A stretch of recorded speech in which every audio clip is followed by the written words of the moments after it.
So I guess you can hear that.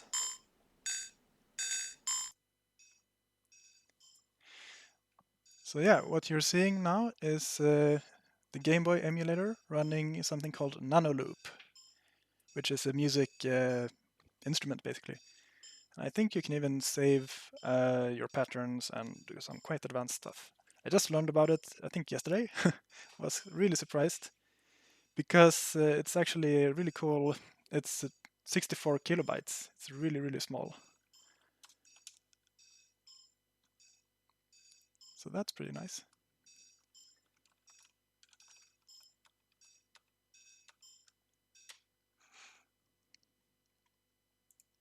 All right, so I guess today, yeah, this will be a coding stream where I will be improving stuff, and I wanted to do some updates as well, but I haven't prepared any links, so maybe we can do that later on.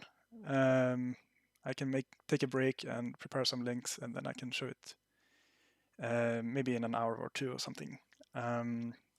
So maybe I should just look at the Git log because there has been a lot of stuff going on. Oh, maybe this is really hard to read. We can go to GitHub actually. So when did I stream last time? I think it was the power button handling, if I remember correctly. So the last thing we did in the stream last time was to let's see here. Right, we added the mute button for the to the NES emulator, and then we added power button handling. Thanks for the follow. So what this means is that when you press the pause button, it will mute the audio, so it will be completely silent. And if you press it again, it will unmute. So nothing strange. And then we implemented the power button, and that is a little bit more advanced because it tells the device to go into a deep sleep mode, something called standby mode, which is basically turning off everything except the bare minimum, so we can wake it up again. And it turns out that actually the RAM is still active and hot, so when we wake up again, we can actually detect that we were sleeping, and this means that we can also recover from states and so on without saving to flash and so on.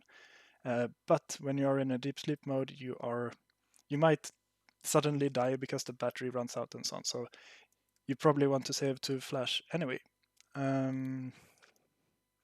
Yeah. So moving on a little bit, there has been some changes to make it more portable, working on Mac machines mainly. Right, I found a bug in the DMA audio support. So how should I explain this? Currently, we're using the audio DMA to limit the frame rate, basically. So we want to have 60 hertz because that's what NTSC is. So we have a DMA job that runs at 48 kilohertz with a sample rate of 48 kilohertz. And then we have the number of samples matches 60 hertz, basically.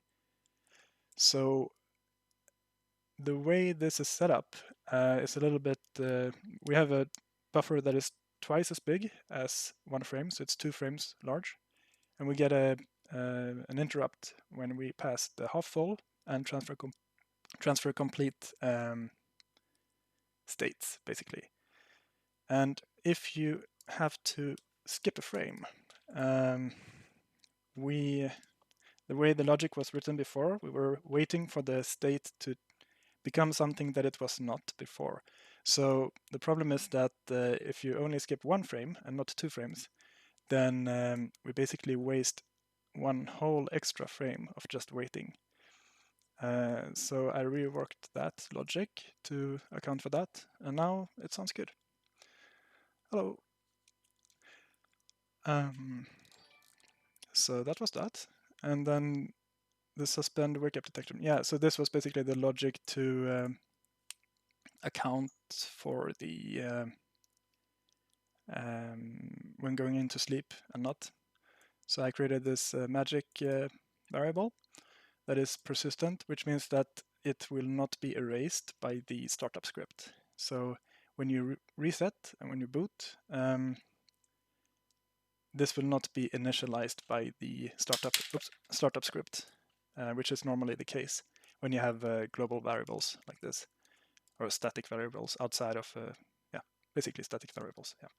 Anyway, so we have these two fantastic magic values, theta beta and one falafel. And when we boot up, let's see where that code is. Right, so this is in the main function. This is basically the first thing that happens when we start. So we check, we read the value and see, okay, what is it set to something sane? So the thing is, when you boot up a completely dead device, you have uninitialized RAM, which is basically true randomness in some way. And that is why you usually don't use an enum for this, but rather a magic word, because here we have 32 bits, and the likelihood that you manage to randomly get all of these 32 bits correctly to match one of your magic numbers, it is pretty small. It's 1 in 4 billion, basically. Okay, so here we can then check if it was set to something before and detect that. So here we can know, okay, we were waking up from standby, or it is a warm reset, which means that we did a manual reboot while active. Or if it's not detected, like we don't recognize the magic, then it's probably a brownout, like you plug in the battery for the first time. And then after we have checked, we set it to a known value. So by setting it to a known value, we can then detect it here. So that's it's very simple, and it works quite well. Yeah, so that was that. And then I added a CI job, which is continuous integration. So when you see these green thingies, that means that there is a Docker job, a Docker that is being executed for each commit that comes in, and it will build both NES and Game Boy builds. And if the bot can build it, then you can also build it. So I added that to make sure that we know that the main branch is in a healthy state. Yeah, what was this? Right, so the thing is, I learned something about Git. I thought git ignore was there to actually ignore files, but that is not always the case.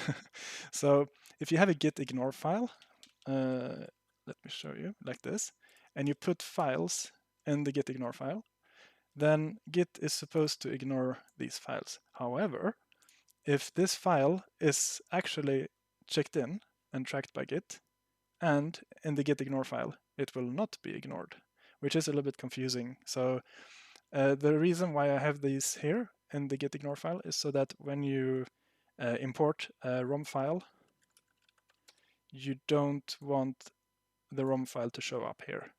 But I had this sort of helpful message in the header file that told you, oh, please run, which was really helpful. So I needed to move that logic into the make file. So I did it like this. So I added a target for the missing file.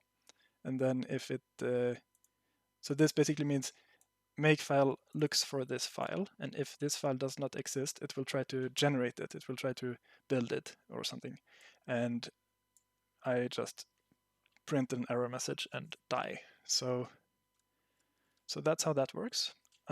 So this will help people to not have a dirty working copy when you have imported ROMs. So if you do git commit -a like so, it will not commit your ROM file. So that is kind of nice because it's not so good to accidentally commit ROM files for multiple reasons that are probably obvious.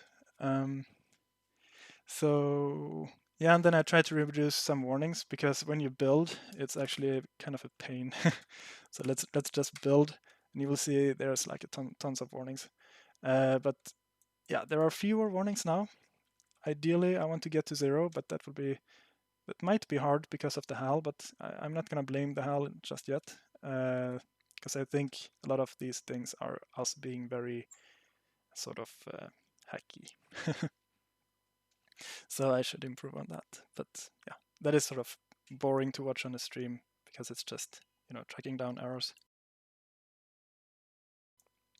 Yeah, and then some minor stuff. Right, so I was trying to integrate the lsdj. I wanted to run lsdj. Let me actually show that because I got it to run. So let's do like that and do like that. And then let's build it. Clean it first, I guess.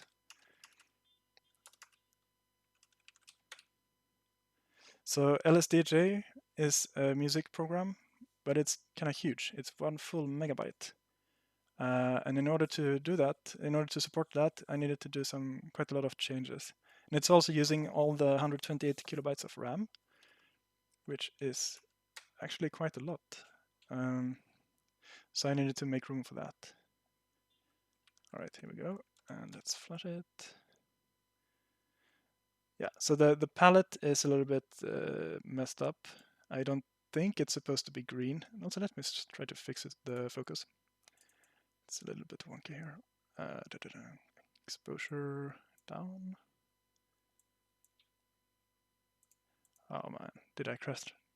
Did my camera crash? Yes, it did. Okay, let me reconnect the camera. I don't know why it's always so broken.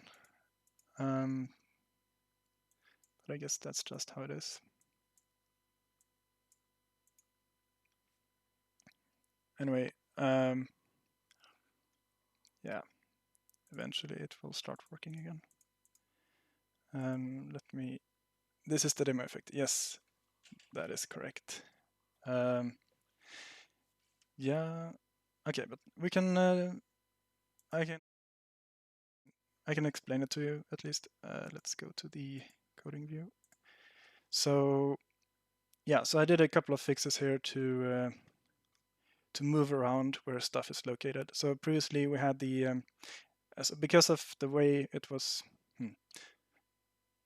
the NES emulator is so big that it doesn't fit in the internal flash, which means that we needed to put code on the external flash, and then when we boot up, we want to copy that into RAM because of performance reasons.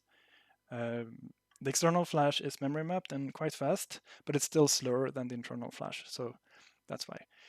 And for the Game Boy emulator, it turns out that we don't actually need to do this. We can actually fit the emulator in the internal flash. So I put some ifdefs, and so we can configure the NES, or yeah, the NES emulator to actually use the external flash, and the Game Boy emulator to not use that.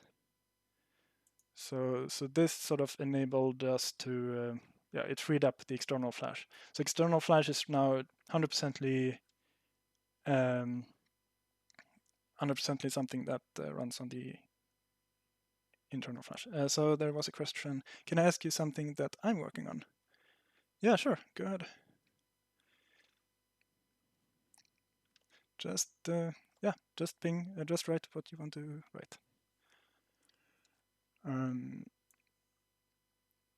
Yeah, now you did some improvements. I also mapped out the time button to become select, and basically a bunch of things to enable us to run fully from the internal flash and move around RAM allocations and so on. So now we have the external flash is 100% allocated for the ROM. It's not used for anything else right now. And yeah, that's basically it. Let's see if the camera, the camera is still borked. Maybe I should unplug it and plug it in again, because I really don't want to stop the stream and start it again, because that is never a good idea. There we go. The internal flash of the MCU is read protected. How do you get the contents? Oh, okay.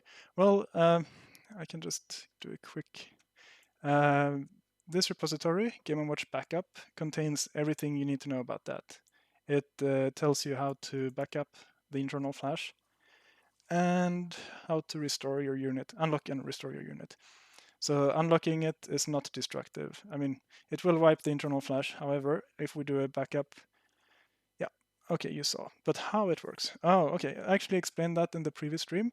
But in short, we put a bit of a small program on the external flash that copies the internal flash to the RAM, and then we dump it.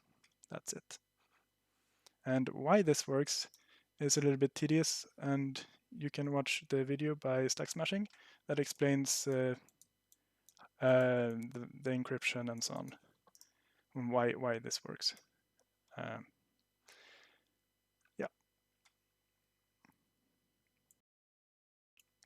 All right.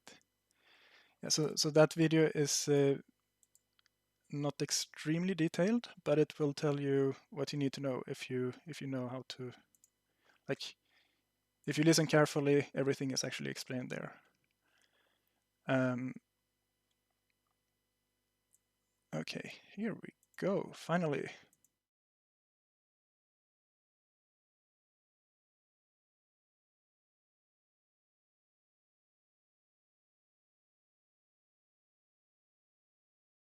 It seems, okay, wait a second here. Okay, now I can speak and show the camera as well. Cool. Right, so I am not I'm not very good at using lsdj. It's a quite complicated program, but just to show you that it works, I'm gonna just move around a little bit, and I can press the buttons, and you can press this button to change the screen. So it works, and then you can press the play button to play. Yeah. So just as a proof of concept, yes, it does actually work. So that's pretty cool. All right, let's see here. But it should work on RAM too. Yeah, no, it's fine. It's fine. I mean, streaming is also for interacting with people, so just keep writing your questions, and I will try to answer. So yes, you can actually run in RAM. So that's actually what we do with the flash dumper. So flash dumper is a small program. Let's see if I can find it here.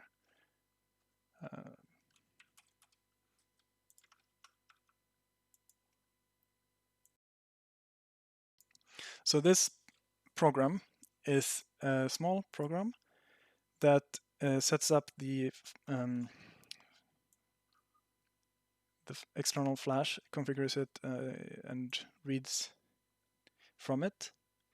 But this code is, let's see here, in the linker script, we have written this so that all the code is located in RAM, which means that the binary file that we get out of this when we build it, the binary, we can upload that into DTC RAM, and which is located over here, and then we can simply execute it. So that's actually how it works. So if you look at the, oh, there's no script here. Okay, we can go. All right, it's probably in the OpenOCD, and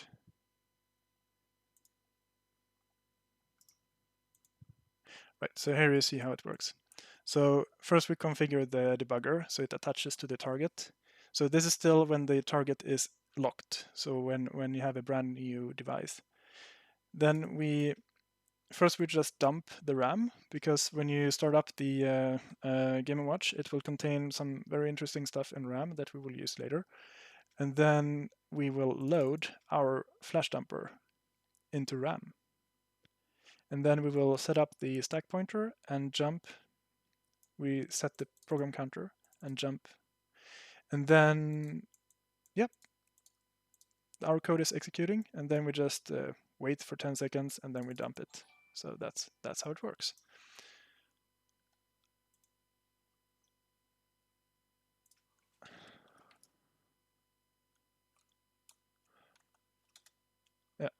So that is how it works. All right, just got a little bit distracted. Thanks for the follow. Okay, cool. Let's start then. So what are we going to do today? Well, stacksmashing has been working on state saving on the emulator, and he did that on a branch. So right, and he's also supporting VSync, which is really, really cool. So the reason why VSync is interesting is because right now we are synchronizing on the audio buffer. So when the audio is finished, we will wait for the audio to finish, and then we start rendering the next frame.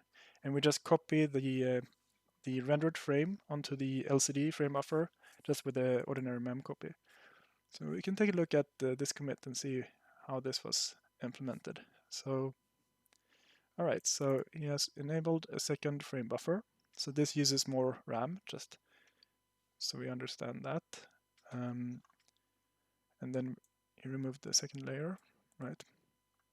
So in the setup code for the system, we initialize the LCD driver with layers because it has a hardware compositor.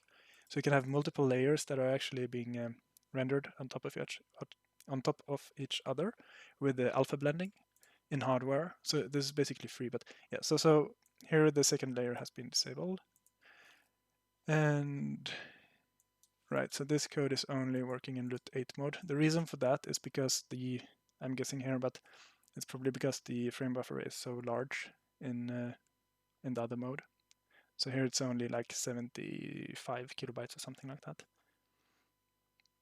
Okay. So this is the blit function, I think.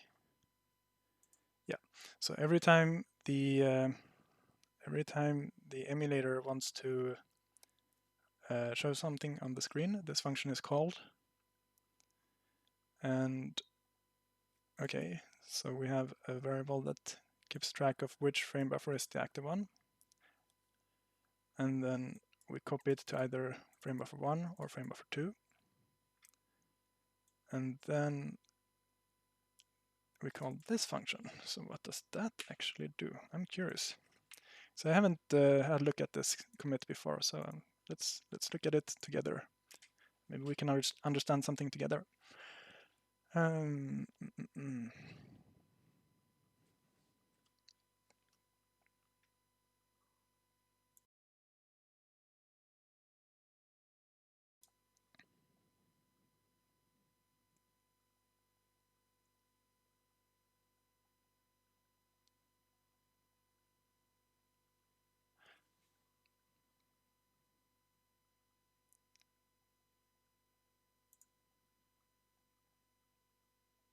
Okay, so it seems to reload the configuration.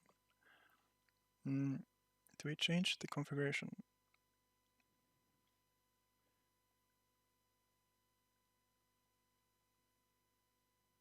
Ah, okay, now I get it. Okay, so when you call reload, it will ask the hardware to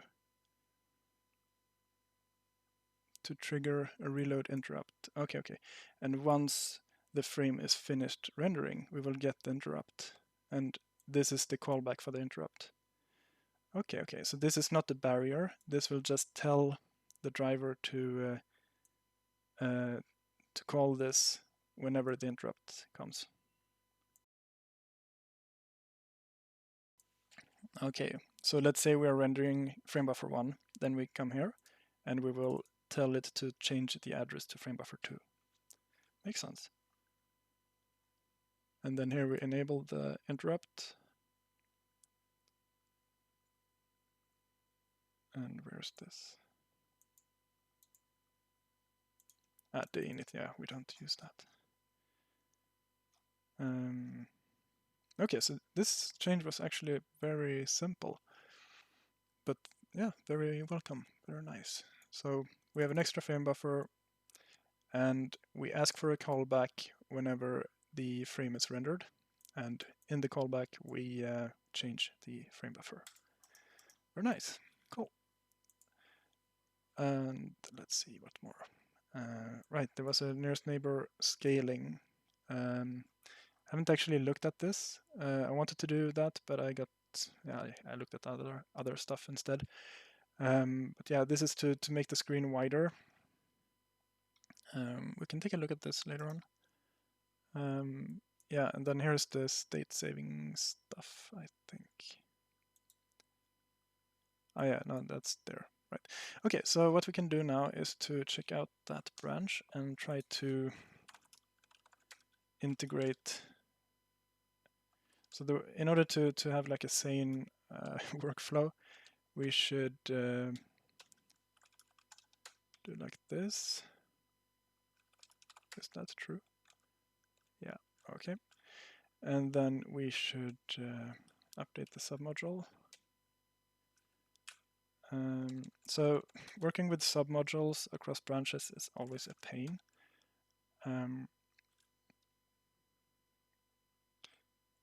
Okay. So he made a patch onto the old branch. So I should be able to cherry pick this into the actual branch. So let's do like this, and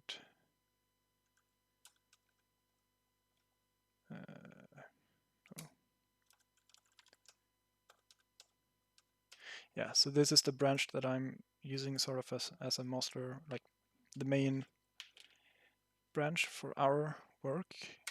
Wait. And then head as well. So I don't know if you can see this on the stream that well, but essentially here is sort of the baseline, and then this is sort of our dirty hacky branch that we used before. Then I squashed this together and made sort of a one commit containing all of this. And then, yeah, so the issue here is that the patch is done on the old branch. So I'm gonna cherry pick this into the Nintendo Game & Watch branch. So let's do that. Git check out Nintendo. Just make sure that it's in sync. Okay, and then let's cherry pick that one. Seems to apply cleanly. That's always a good sign. Shouldn't it?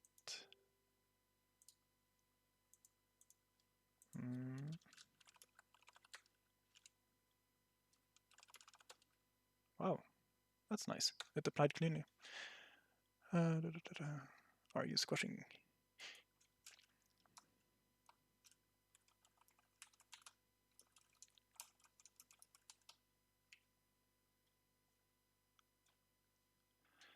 Yeah, let's have a look.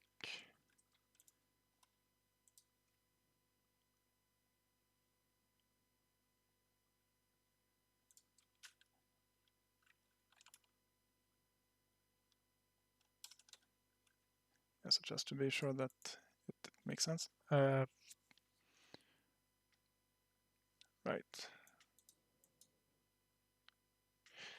Okay. So in the original code, they're using fread and so on, the ordinary file system calls. And since we haven't implemented any of that, they are just changed into memcopies. And then we operate on the flash. So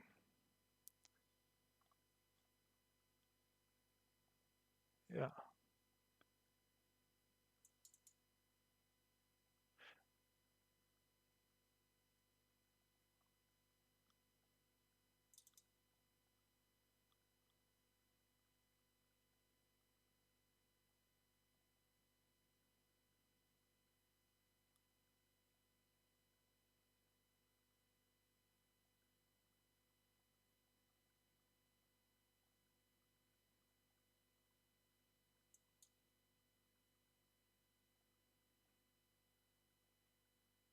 Okay, should be fine. Oh no, spammer. Let's kick the spammer.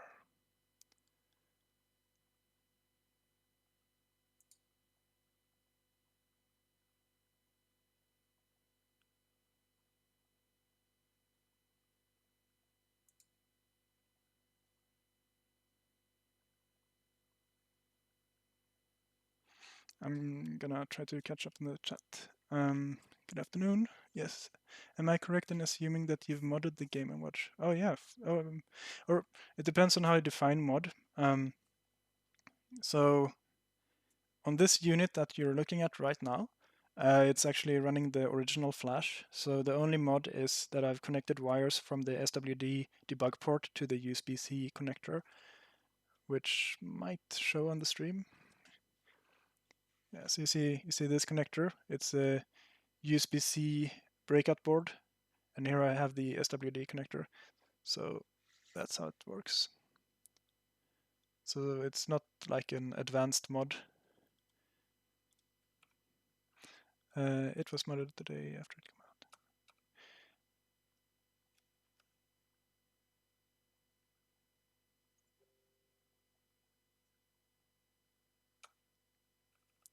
Yeah, but that's basically it. So it's not like an advanced mod. All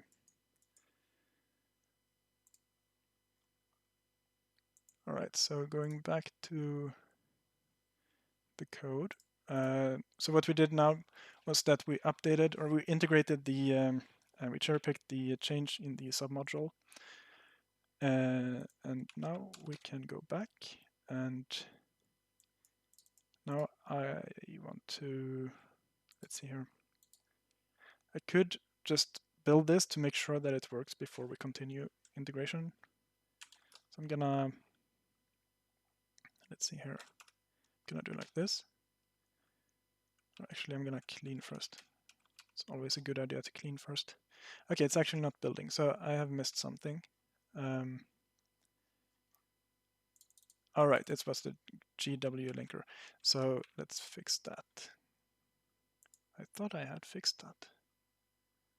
I guess I only had it in a dirty copy that I got rid of. So let's just create that file.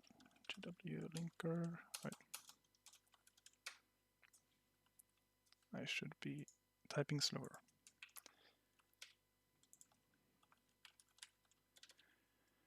And here, yeah, I have this code somewhere. Let me just copy and paste it.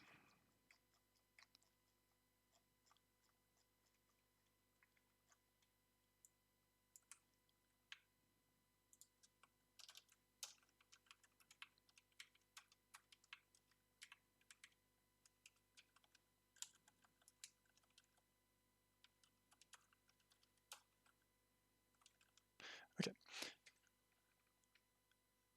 Oh, okay. This is a new Game & Watch. Yeah, definitely. So, just for your information, the original Game & Watches, they can basically not be hacked because they are so extremely simple and specific in their configuration. So they basically operate on single bits for the display, and the display is individually created. So yeah. Today I found the datasheet of the battery charger IC. It was the first to try on Google. Oh yeah. Let's check it out. I think. Oh yeah.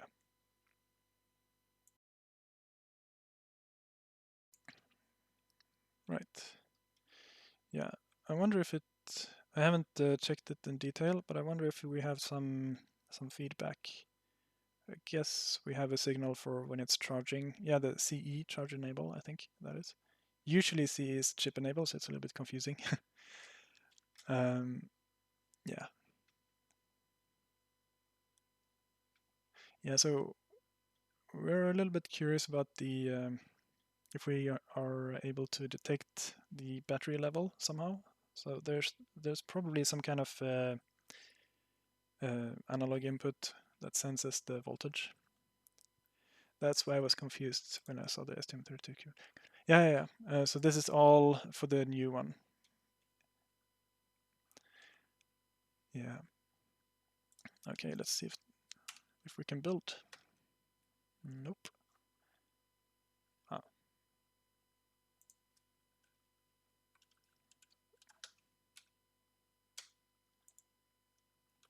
So what we're doing now is we're basically exporting these variables.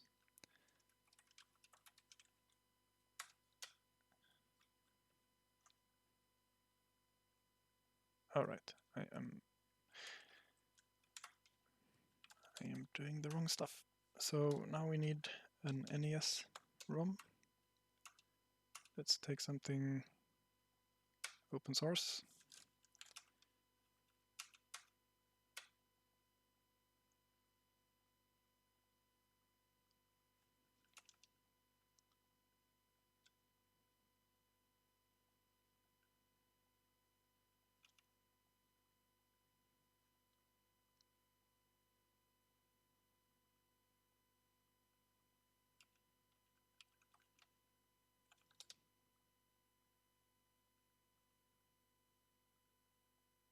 Oh, all right.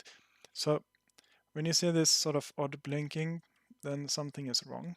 Something is broken. And in this case, it's because the code is initializing the external flash with the configuration that is not supported. So we need to use this mode, half quad mode, for the original small flash. So let's do that. All right, it boots. Very nice, cool. So let me use a pencil or something to press the power button. So now I'm gonna, oh, it's really dark actually. Let me move a little bit like this. So I'm using a pen to press the power button. And the screen goes dark. However, it's not broken. Let's press it again. And it resumes. So this is awesome. So what this means is that the state saving works and it goes into the low power mode. So let us integrate this. So I'm just gonna change a few things here. So first of all, we add the missing file and then we revert this,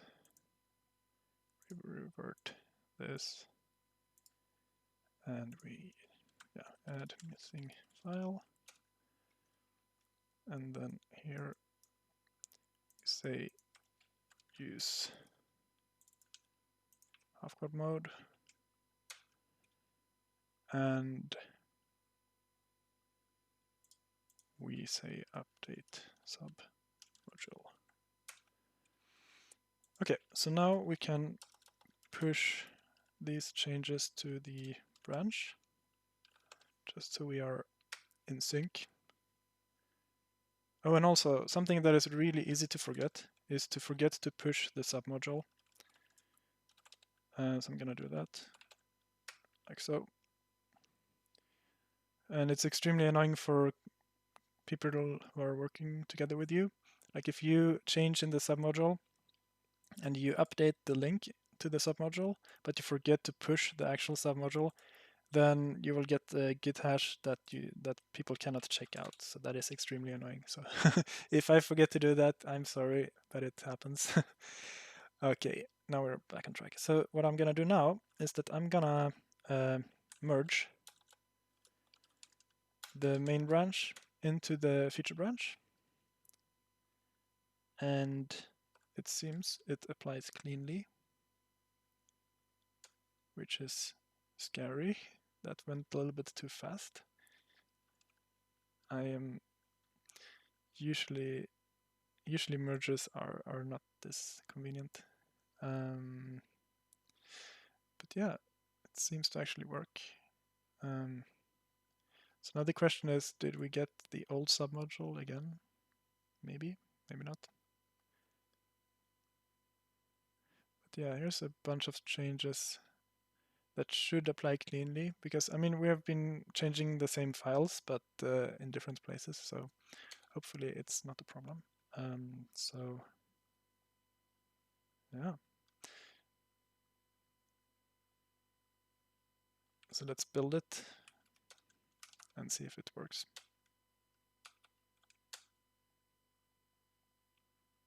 Okay, it builds. That's always a good sign. Let's flash it.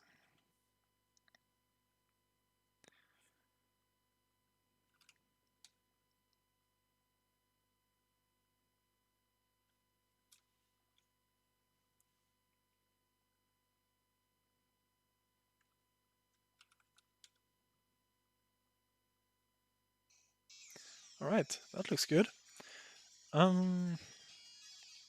Yeah, perfect. Let's see if it still works. So let's press the button. Let's see if we get into suspend mode.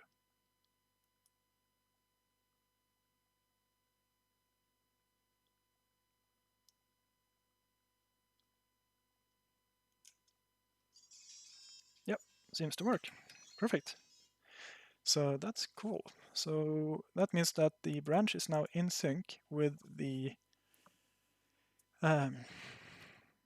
with the master or main. So I'm actually gonna rebase this branch, I think.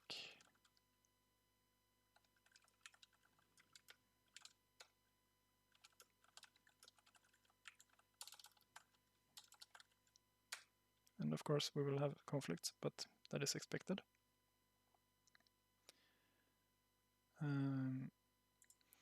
Right, so let's, so it should be the 9.4. Okay, so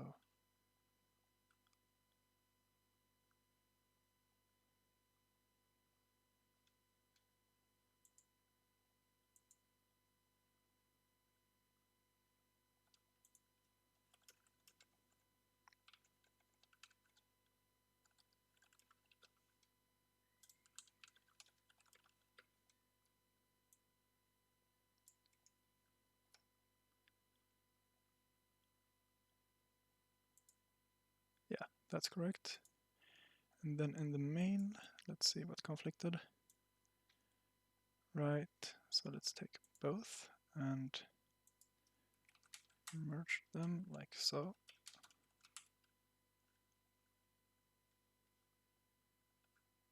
That looks good. Just check what we did. Yep, that looks good. And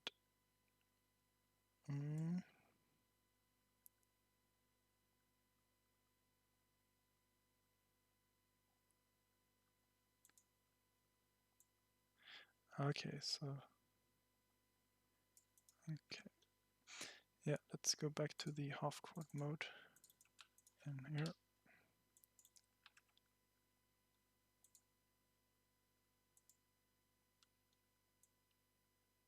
Oh shit.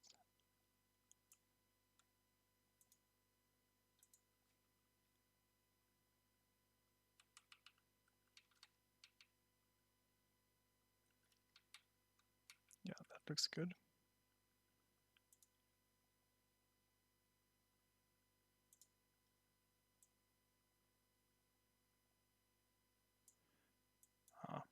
That should be an if-def, but we can fix that later.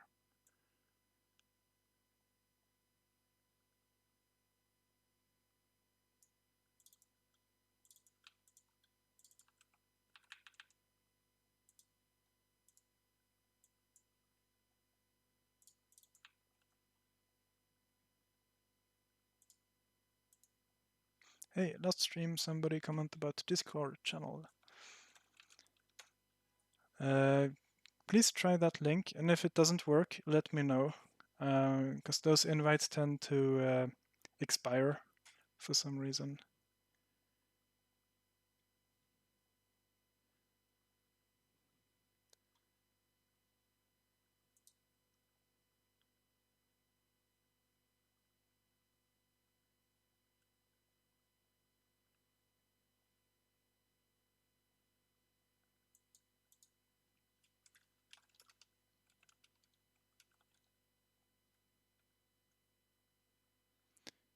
Okay.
Okay, so what I just did is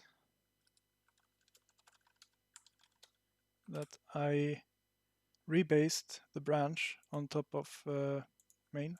So now we get this nice Git history. So let's see if we can build.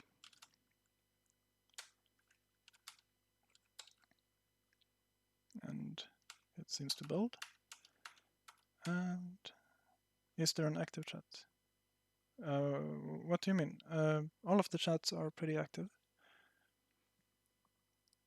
I mean, there's discussions going on in all of the rooms, basically. So yeah, just join whatever room you feel that you want to discuss in, and go ahead.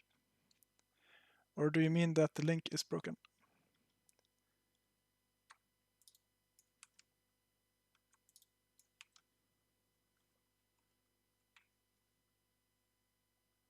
Okay, the link is actually broken, so let me fix a new link. So I didn't understand what you meant. Okay, the link works. Okay, cool. Fine. Yeah, so the room that's probably most relevant for us here is the emulators room, where we're discussing, yeah, emulators. So feel free to join. And yeah, okay, so let's get back to this and see if we can actually flash it. No, we gotta build our, what the heck?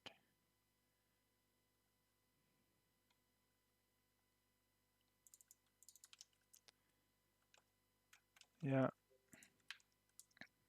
Okay, okay, so there's a merge conflict, of course, always. Hmm.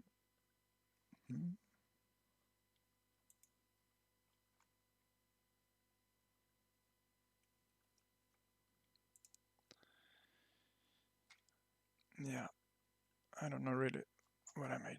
I made a mistake somewhere in the rebase, so let's fix that. And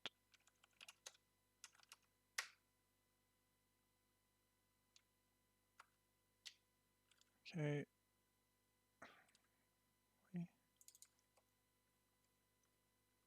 How did I manage to screw this up so much?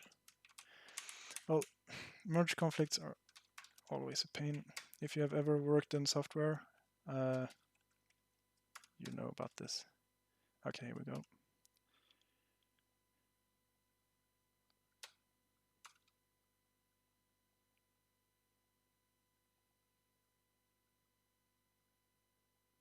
Oh yeah, one way to actually verify that my merge is correct is to diff it. So we can do that. I mean, I can try it now and see if it works. It seems to boot at least. That's good. And let's press the button, see if it saves.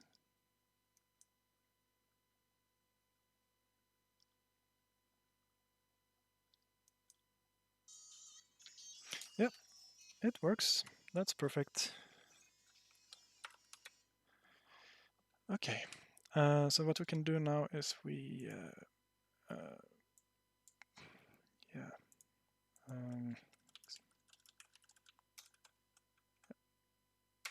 like so, and then we do a git diff with that one. And apparently I managed to break it. How did I?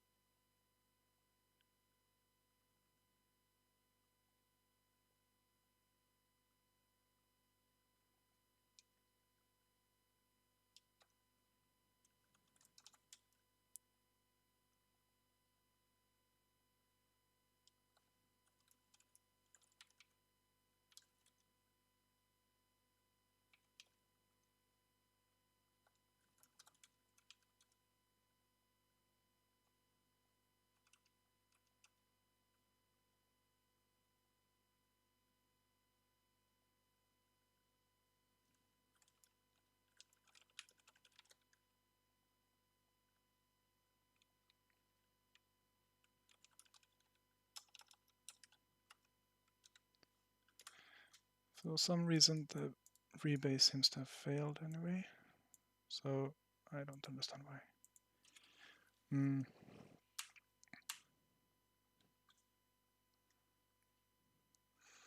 the Discord link don't work. Okay, so let me send you a new one. So, oh, now I see it. Expire after never. No limit. Yeah, here we go. And let me just update the stream bot. 1 second.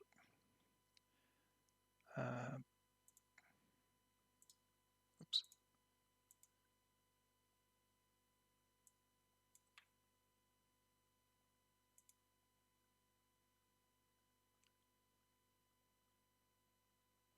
Actually, maybe it's good to have some sort of expiration date. No, you can only have never or 1 day. That's a little bit boring. Okay, whatever.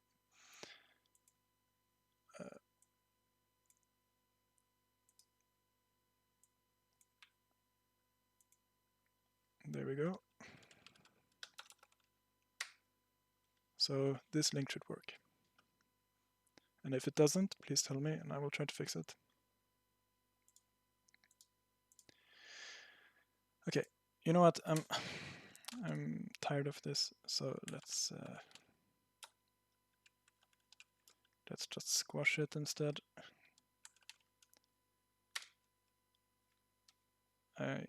It's so annoying to do rebases.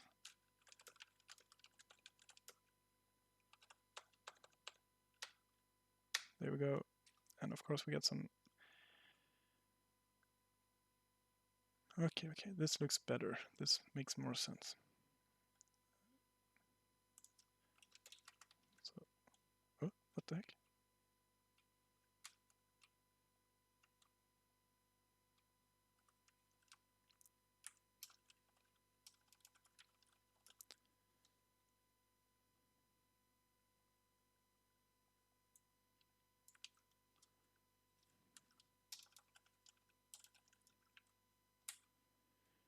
Okay, so let's just review in case there are any conflicts.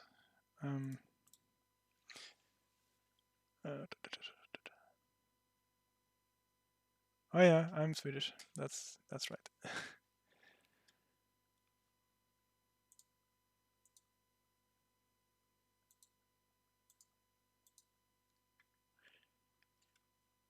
Yeah, this looks good.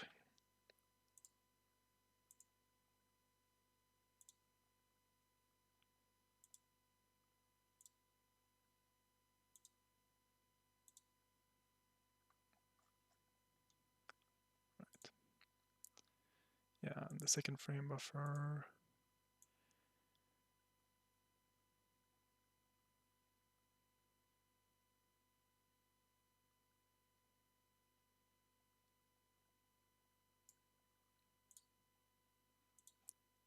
Yeah.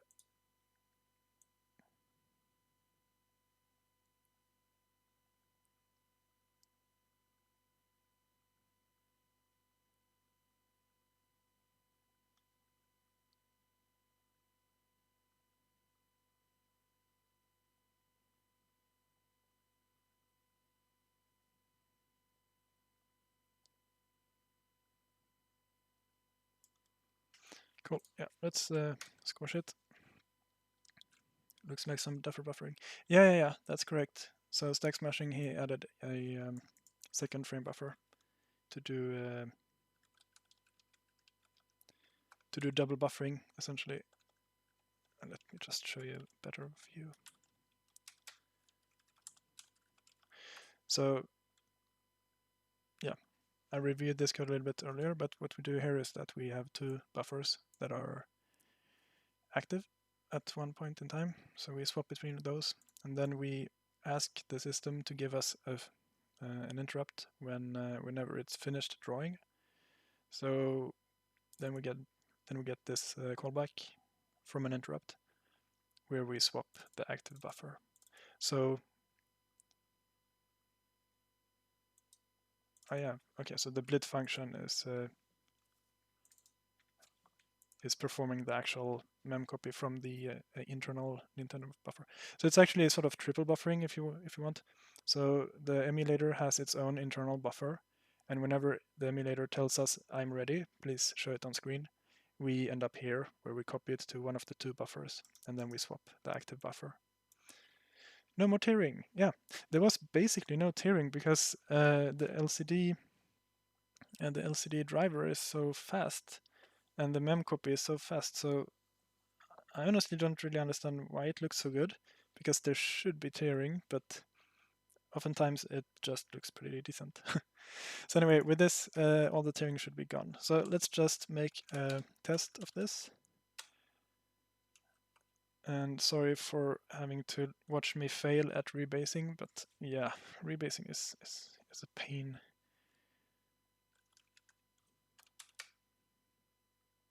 And it reminds me of work, like day-to-day normal day job work, which is boring. Okay, here we go. And it starts. The mute button still works. And let me see if the button works. Okay, it goes into sleep mode.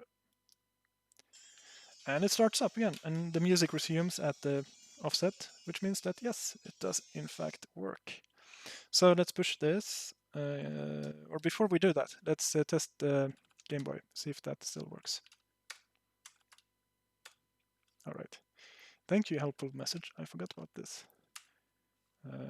Let's take this one.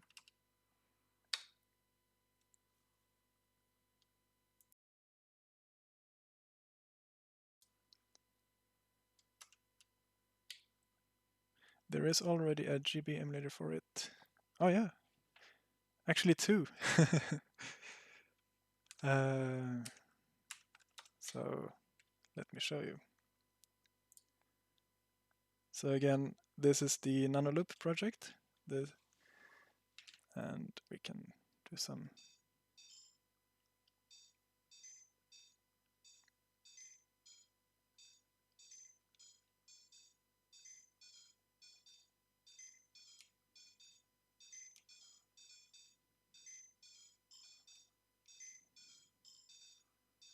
Yeah, and it works. And let's see if it will remember our song.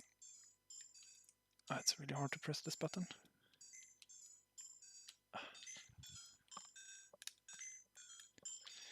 No, I'm gonna mount the case.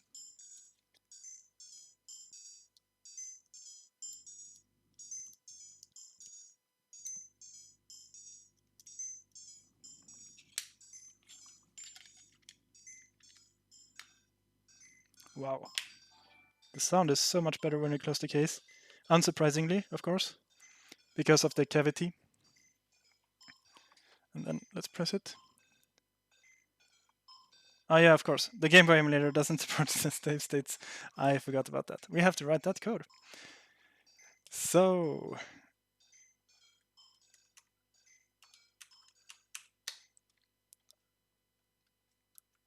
let's see here. There's already Game Boy. Yeah. So what you just saw is something called nanoloop.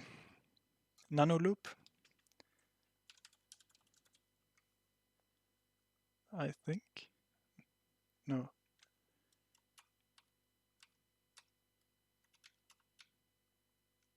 Let me do some research.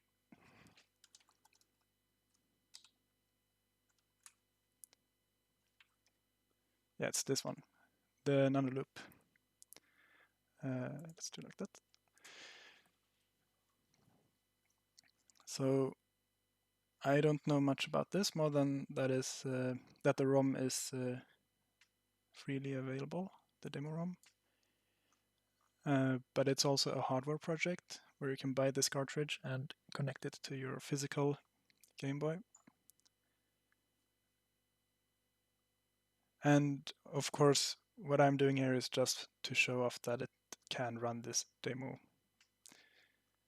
And of course, you should, if you like this, you should support the project and buy a cartridge. Why not?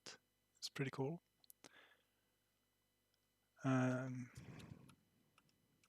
Screen switch. Yeah, sorry.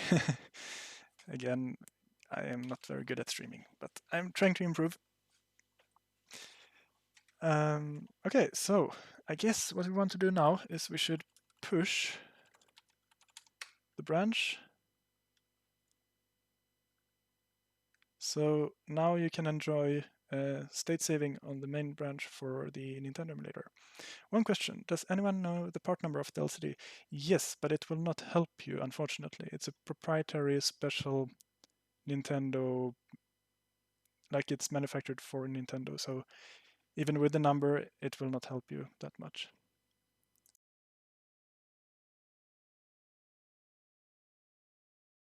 All right. Yeah, no datasheet. No, exactly. I mean, obviously there's a datasheet somewhere, but we don't have it.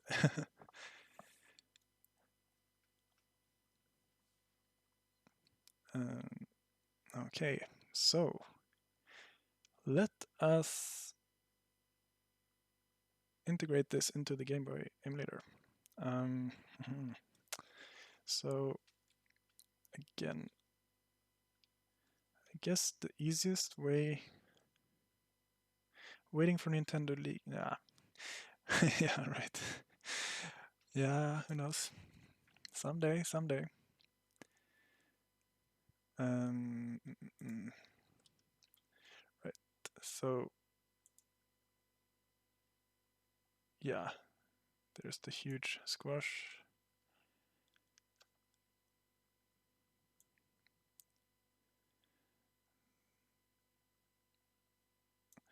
So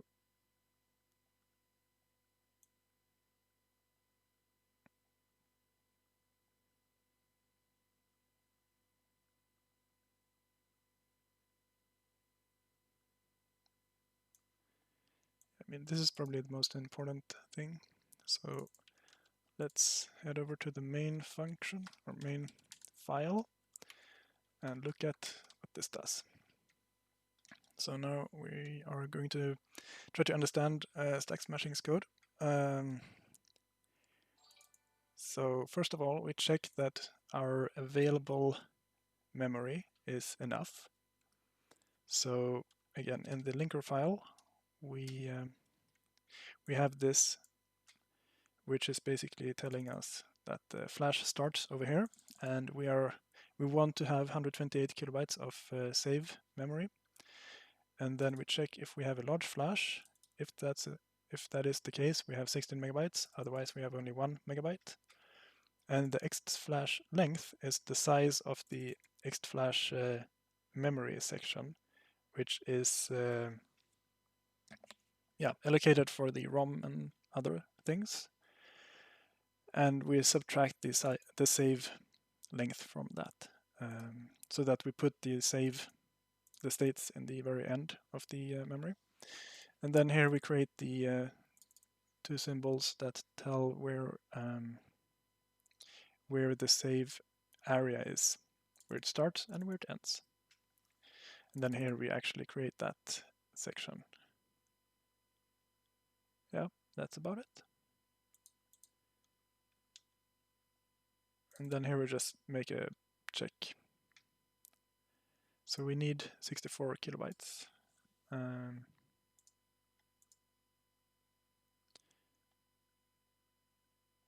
Okay, so what this does, it basically just disables the memory mapped mode. It erases the blocks for the save address. So I haven't actually checked this, how this works. So this is actually a little bit dangerous to do. You need to make sure that you're allowed to do this. So let's go into the datasheet and just try to understand what is going on here. So this is the small flash, and we are looking for this command, block erase. So how does block erase work? It will erase 64 kilobytes, which means that if you want to erase all of the 128 kilobytes, you need to issue this command twice. So in this case, we are only erasing 64 kilobytes. And then after that, After that, we program it. And after that, we enable the memory map mode again. So where do we call store save? We do that from here. So this is the main NES file. This is the NES integration. So we can take this code and put it in the Game Boy code.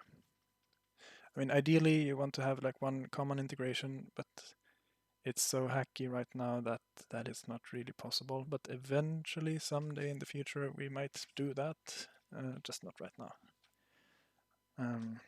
Okay, so just to compare, let's look at main GB and look at the input function. Right. So what we should do is to add something here where we check the... Yeah, we need to adapt this a little bit. So let's check if the Odroid has some power button. It does not. So we need to actually... I guess menu is the way.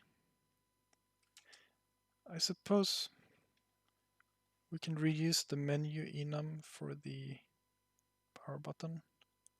No, actually not. I guess the menu button could be the pause set button, actually. So that it maps for the Game & Watch. Right? Yeah, that's probably good. So, and actually I'm not sure if the A and B buttons are correctly mapped. But anyway, let's create a new one. Call this power. That makes sense. And then here we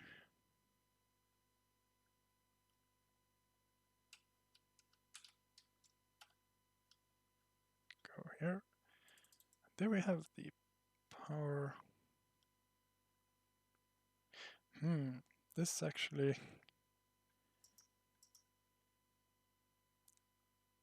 This just happens to work, actually. Okay, hello, where to get the file? Did not find it on GitHub. Wiz777, can you explain some more? What are you building? And did you follow the instructions? It looks like an OpenOCD thing. Yeah. You're on... Okay. You're probably running an old version of OpenOCD. So if you're on Ubuntu, you can run the... let's see here. I can show you.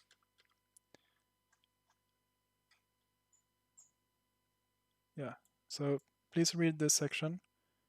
And if you have problems, you can write some more question.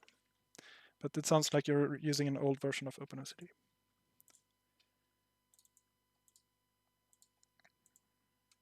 So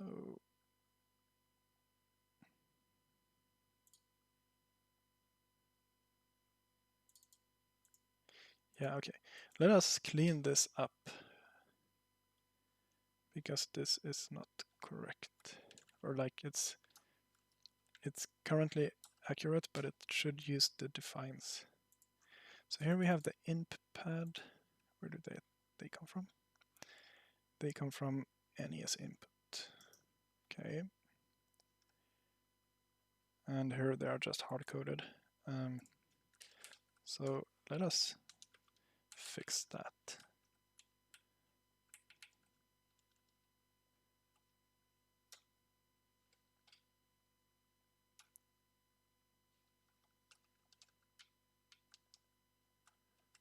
So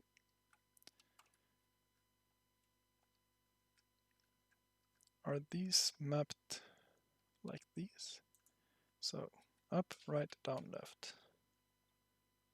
No, they are completely different. Now I'm getting a little bit confused. Is this function actually used?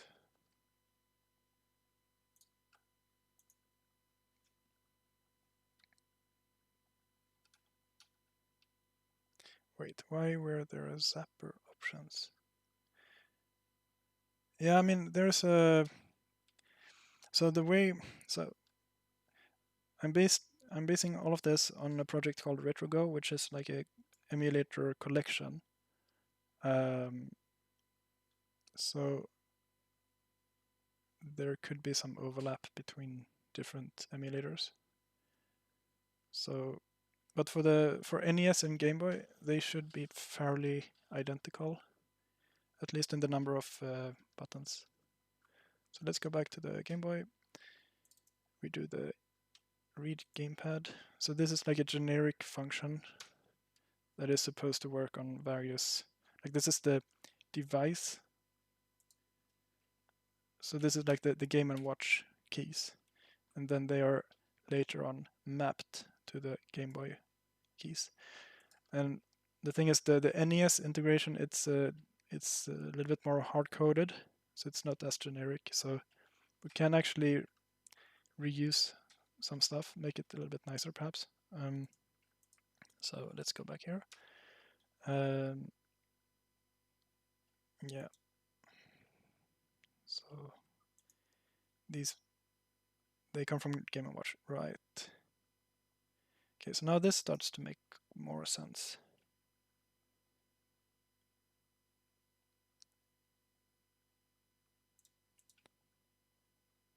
So, right, so this is a map. So I actually cannot even remember this code. I think it might come from stacksmashing. So this seems to map from the Game & Watch keys to the Odroid keys. So that actually makes more sense, which means that we could add a power button here as well. So we just added this one, right? So let's add power and then do like this. Now we should have the power button support in the Game Boy integration. But I want to take this opportunity to clean up a little bit here. So here it should be left, right? Yeah, exactly. So let's just copy these for easily being able to copy them. So like this, right, down, A.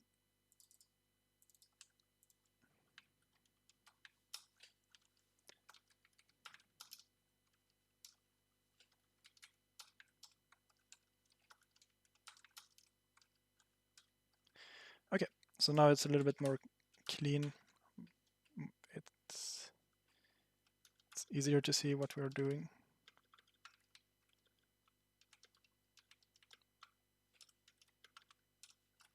Okay, perfect.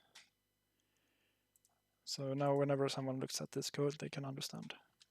Nothing hard-coded. Perfect. Okay, going back to the Game Boy stuff. So now we need to add a mapping for the... Right, so the Game Boy emulator doesn't care about the power button, but we do in the integration. So we will do stuff like if... yeah, we can do that here. Over engineering CPP. Hello. Yeah. Nice name.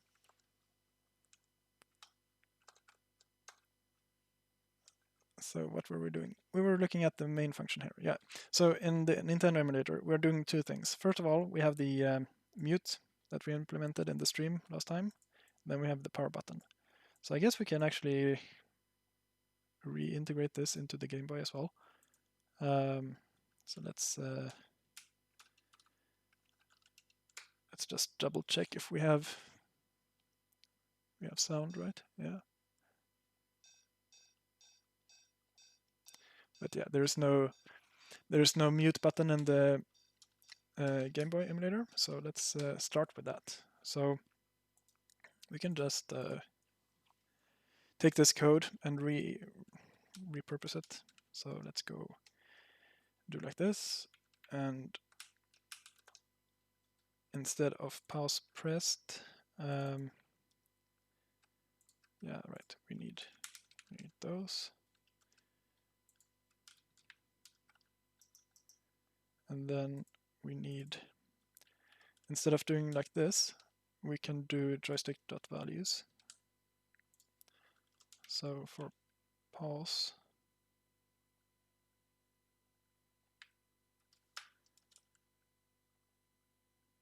right. Should we map that to the volume button, perhaps? I guess that would work. So let's go back here again and add another one. So we want to map pause, no? Yeah, pause, to the volume button. So these are the virtual buttons in the Odroid way of thinking, so to say. So then we can go back here and we check the volume. Okay, so this means if the volume button was toggled in any way, and actually this should be like so.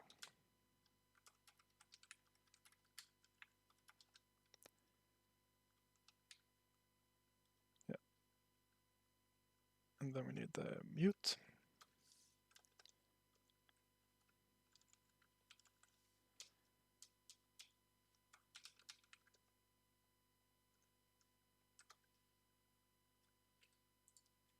Put that here. And then we need to use the mute variable, like so. So I think it's here in the end. So here we are copying the audio buffer. So we can just do like so.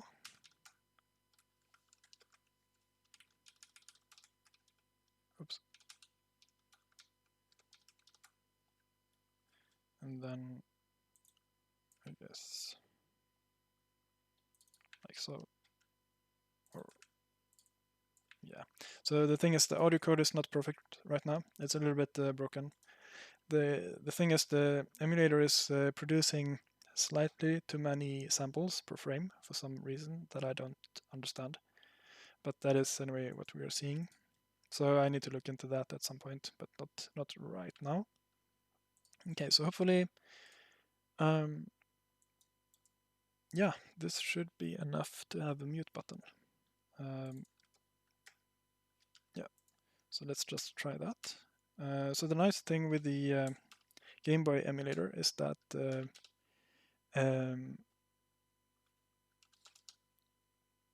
all of the program fits in the internal flash, which means that we don't need to reprogram the external flash. So iterating is much, much faster. It seems to have crashed though. I probably made some mistake. Okay, let's do like this instead then.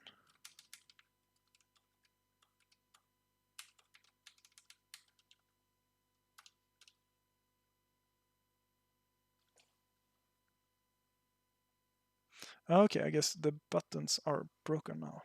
I must have done some mistake.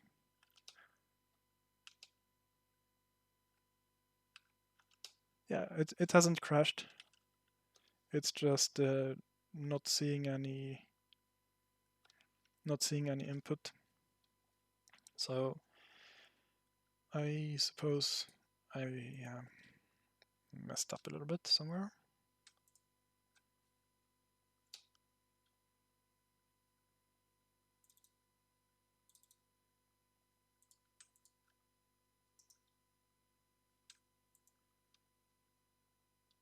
So I don't know if this code is wrong.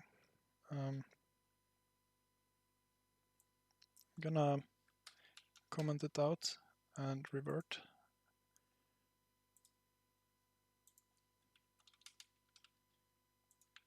Not sure why, but it's probably wrong. Can look at that later.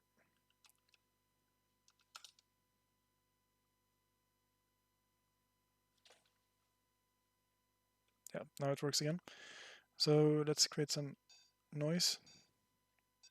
Yeah, and the mute button seems to work. Cool. So now we have a mute button. That's pretty cool. Let's commit that, or I really want to fix this actually.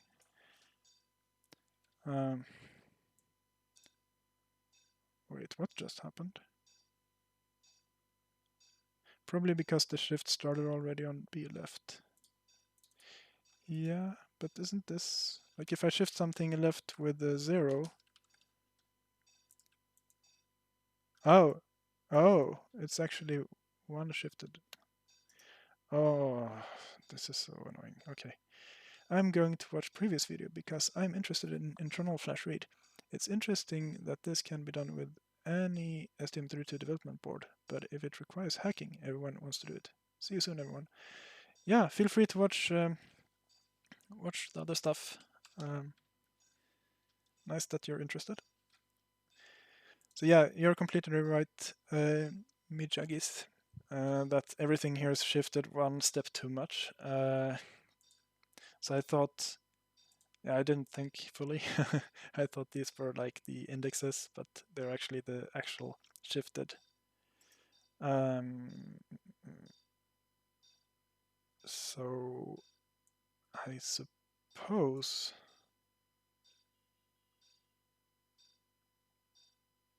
yeah, there are so many ways to do this in a nice way, but I'm just gonna skip it for now.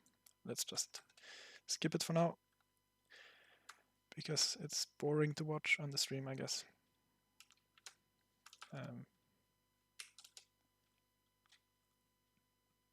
But yeah, something that I don't fully understand now is that I'm able to play some sound. Set a comment why it didn't work, I would say. Okay. Yeah, shift...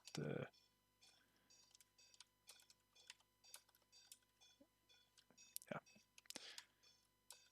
I'm bad at commenting. So when I press the mute button, for some reason, after a while, it starts to make audio again. Like the mute it's getting unmuted. I cannot explain why. So maybe we have some memory overwriting issue here, or it's something else. So I'm gonna debug this. So yeah, that's also interesting. Why is it?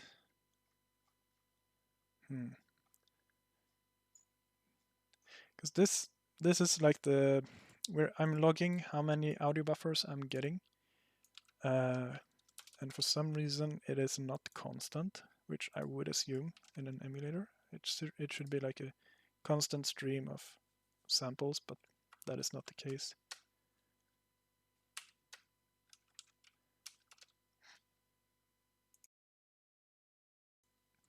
All right, so let's make some noise and then mute and wait for it to become unmuted.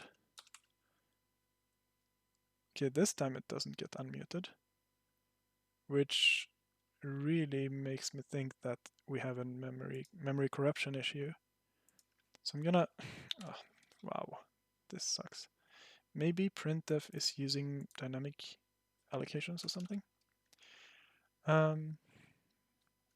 Because now it works as expected. So if I flash it, and now I have the print, I am making some noise, and I am muting. It is muted, and now it's sound again. So that is extremely annoying. So let's do like this. No, not the reset one. Oh, anyway, so I could do watch at the variable, and I'm gonna use the pause pressed.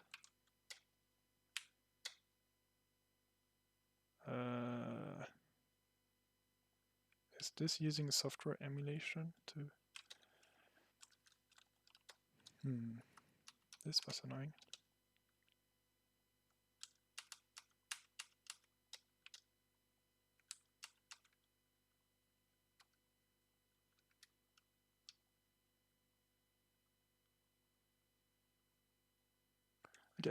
I'm gonna do something else. Gonna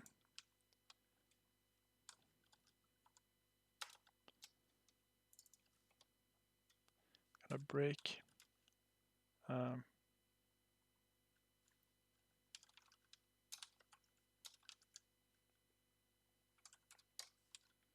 there, and then we can print the log.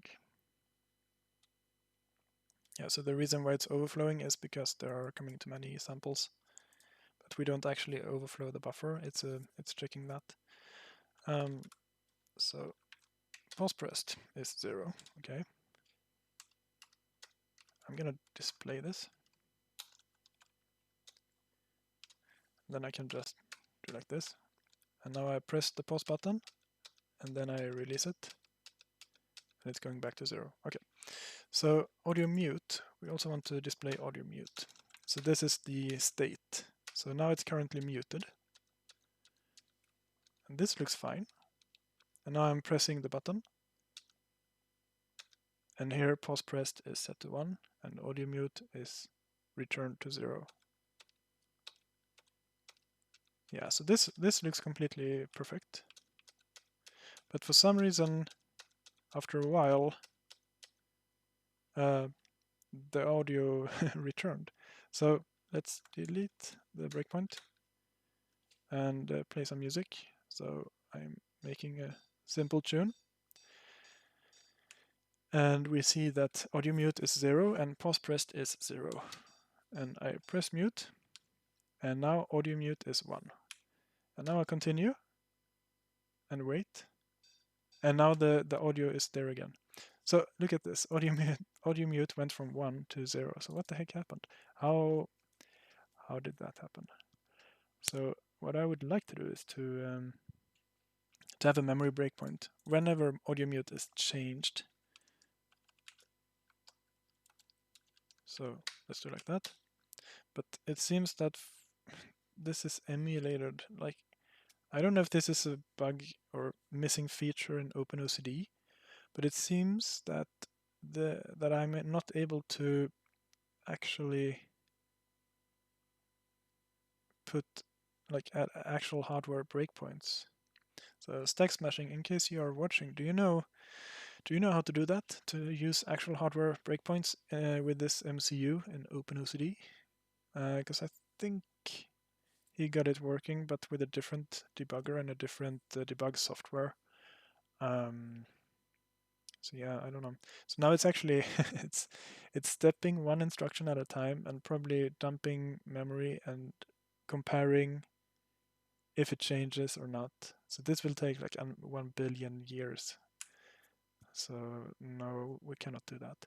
So I don't know why this happens. It's very annoying. It's probably memory corruption issue. If we look at, so where is this one? Okay, 197C. And then we have the mute.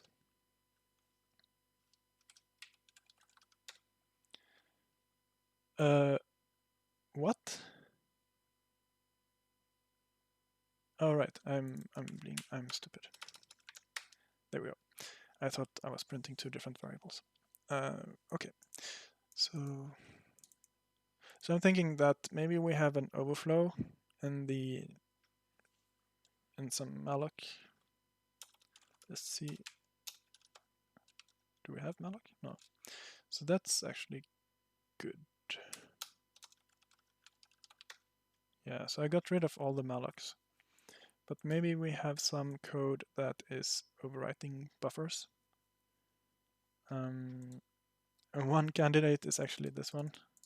So just, this is really nasty, but I'm just gonna move this a little bit up. So the idea here is that maybe I am overwriting these buffers, which is really, really bad. And then I'm just moving the state variables up a little bit. So let's see if it works better.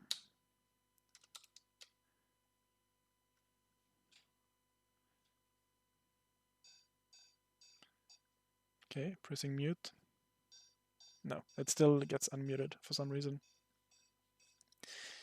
Yeah, okay, that was extremely annoying. I really want to fix this, but I cannot explain why it happens. Why would... Yeah, right. But it was actually, if I'd commented this print out, it actually did not spontaneously unmute. So that's weird. So now I pressed mute again, and it stays muted. So yeah, let's just move on and say this print is cursed.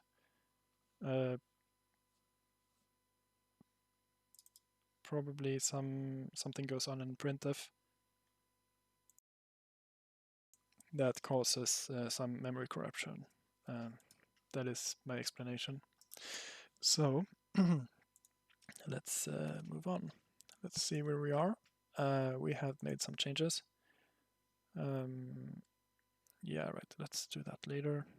We can integrate this. Yes, let's add that and look at this one. What do we have here?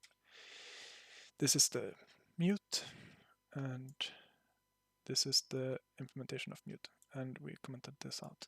Yeah, so let's do this. Let's commit this. Perfect. Did I actually do a change? Yes, I did. So we need to add the power button here. So first we need to add this and say add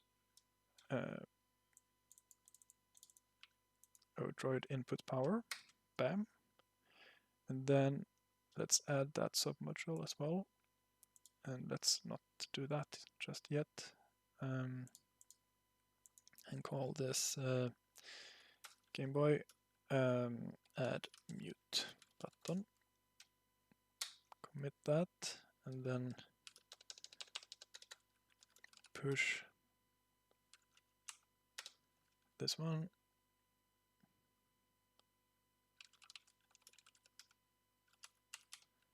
And this one.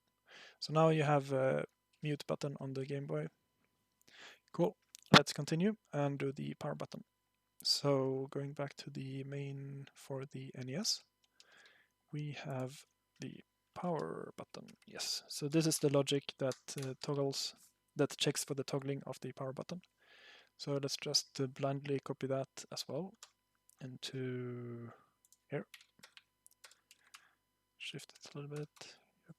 And then we change this into basically this, but with a twist.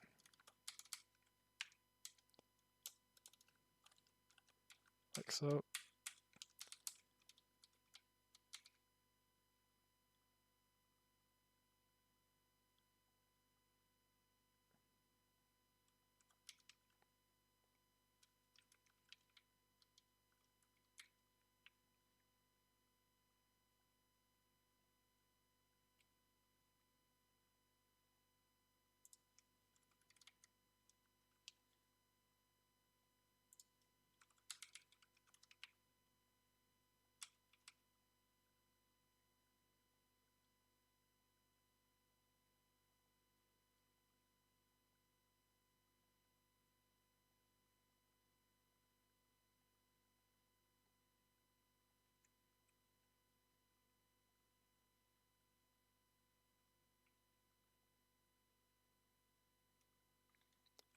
Okay, and then it's time to look at the state saving. So how does that work in the Nintendo emulator?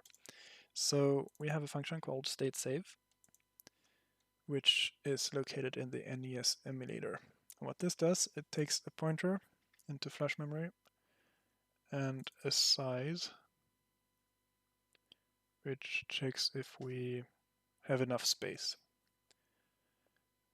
Okay, and then it writes, it serializes the state, and it writes it to the, it's basically just a mem copy. Yeah, correct. And once it's done, it doesn't do anything. So this is just copying memory into other memory. And then we do the store save, which is implemented in our main function, or my main file, where it takes the data and simply erases and programs the external flash at the requested address. So let's try to understand how this works in the Game Boy emulator. Do we have any code for that already, perhaps? Save state. Yeah. So there is something called SRAM save, it seems.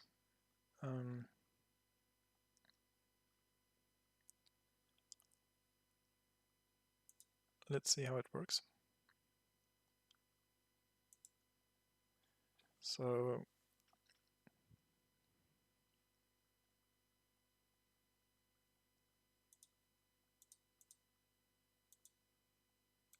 it simply copies or writes down the RAM.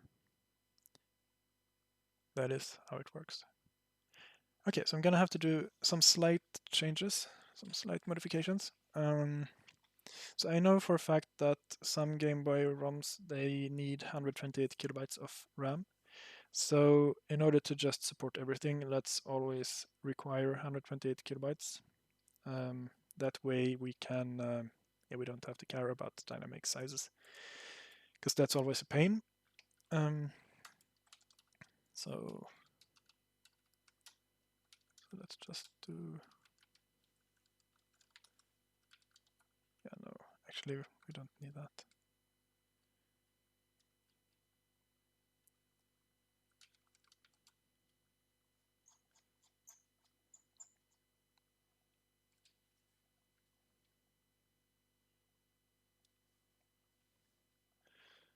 Yeah.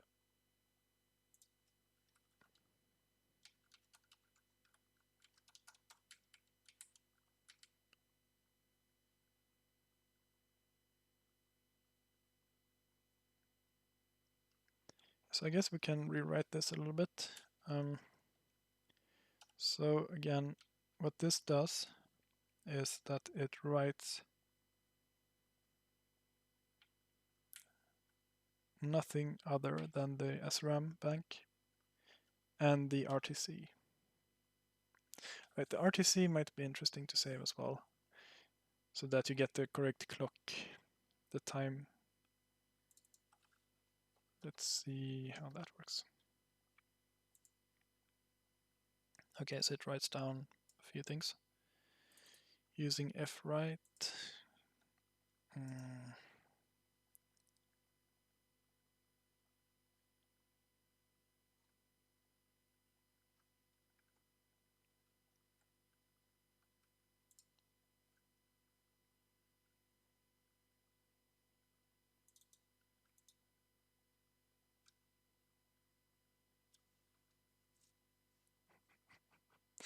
Nice.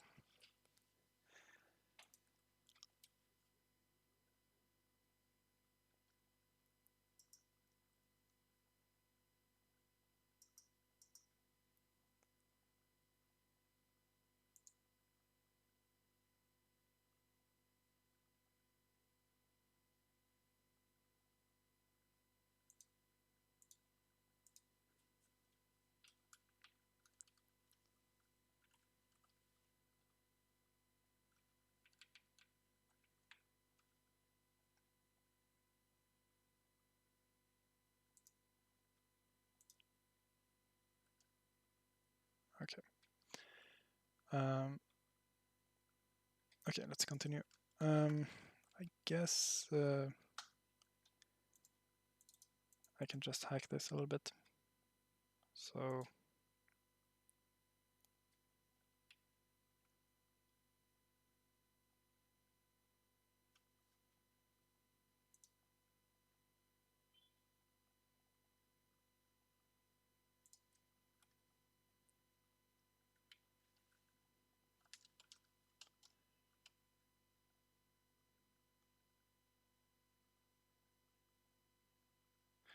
actually,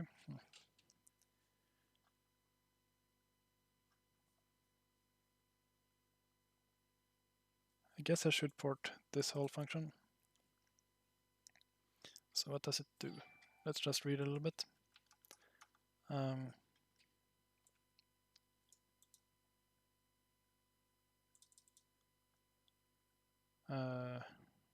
Okay.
I don't understand this really. So why is this being shifted left with 1 position?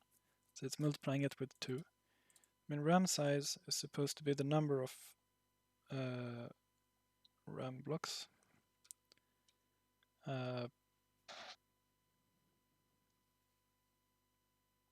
Yeah, and they are 8 kilobytes in length. Okay, so I guess that's the reason. So each RAM block is 8 kilobytes, but this serializer is using 4 kilobyte blocks for some reason.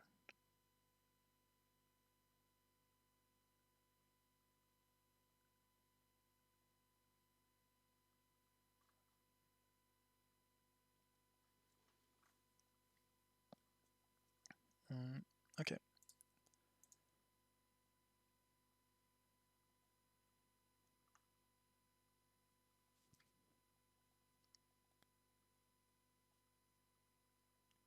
Okay, I guess maybe it's time for me to take a little bit break because I'm feeling that I'm getting a little bit slow.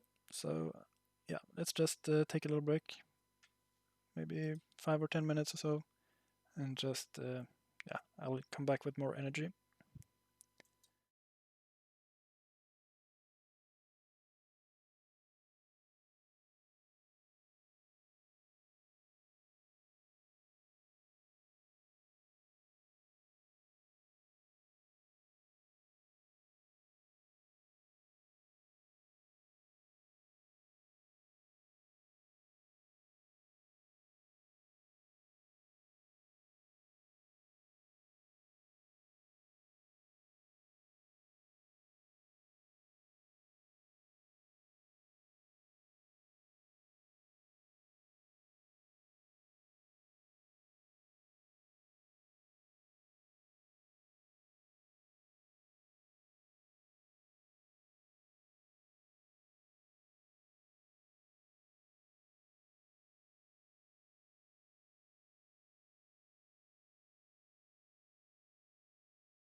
Alright, I'm back again.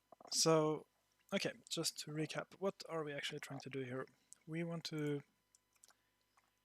call the state save function, and we want to write into the external flash. And the way this is implemented in the emulator code is using fopen and fwrite, ffwrite, and so on. So it's preparing.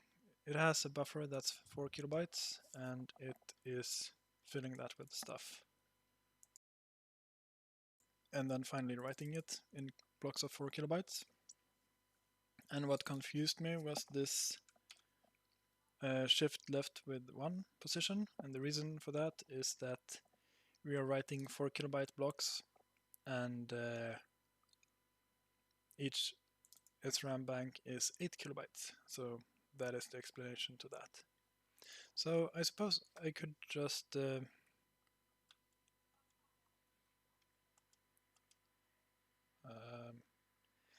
adapt this code, the state save, to use basically the same method as is done in the NES. So here we are using fwrite, fwrite, and fopen and fclose and so on. But in fact, that is only a macro. So I'm gonna steal that, put it here somewhere. Here is a good place. And I will replace all of these with an underscore fread, and do the same thing with the fwrite. Just add an underscore. So now we are actually writing. And how is this used? It's a buffer and size. And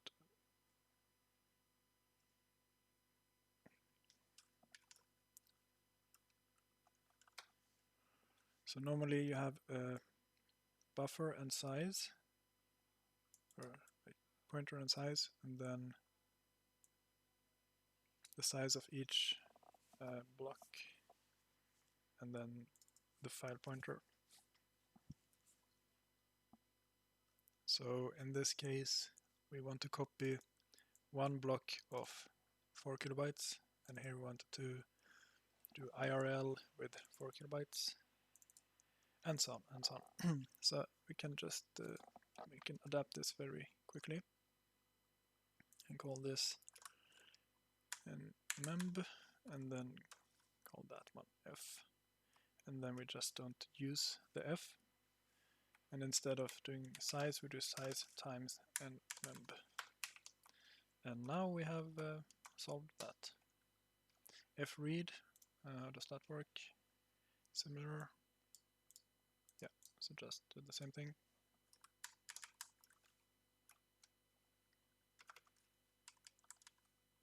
Like so. Let's be consistent.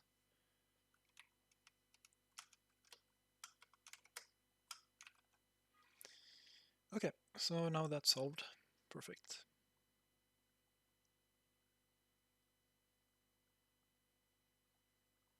Or is it? Right, we need this global pointer variable. Where does that come from? It is actually not the global, it's a local one. Right, so whenever you use that macro, you need to set up a pointer. And in this case, we have set that to the flash pointer, which is taken as an argument in. So let's just copy this concept and adapt that. So instead of doing like this, we do like this. And then we also need to do like this. Remove the f stuff because we don't have a concept of a file.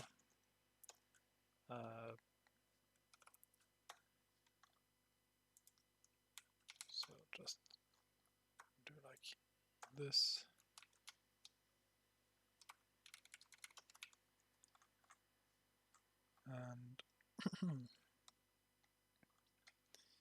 So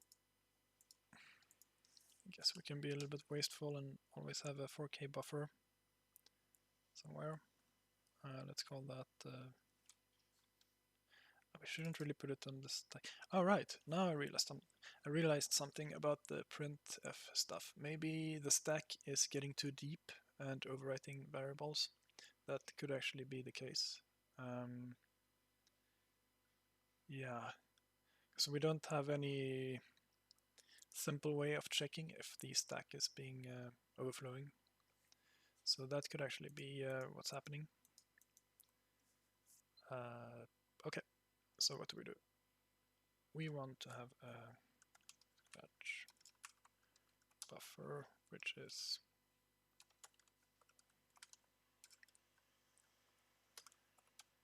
like so. And then we just do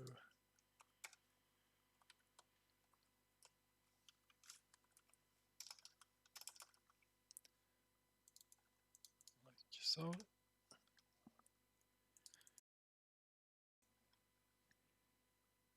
Okay, that should be fine. And then this one needs to be something else. I'm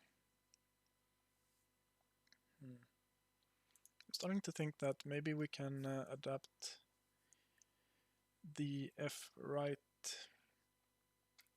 so that it actually programs the external flash every time you call it.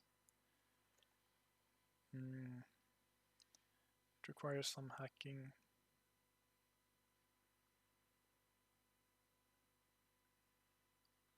Yeah, it's a little bit nasty. But yeah, this stuff is crazy. Like a struct would have been nice.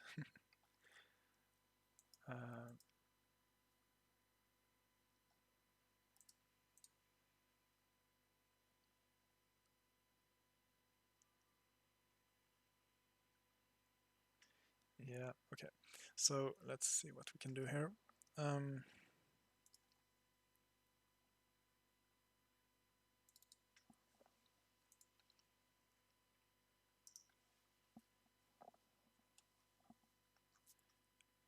I'm kind of in conflict in my head about how to approach this further. Like I want to call this, of course, but at the same time I don't want to have a scratch buffer that is the full size of the state save. So I'm thinking of reusing the frame buffer. I know it's a little bit cursed, but I think we can do that because we have the memory and we're not going to do anything after this. So we can just take that buffer and write anything to it, I believe. And at this point, no, actually we can do like this to be a little bit nasty. So we're turning off the backlight, and then we can reuse the LCD buffers as scratch buffers, and then we can just reuse those. So let's go to the LCD, and then no, not that one. There we go. So in our case, we have this frame buffer, which is quite big.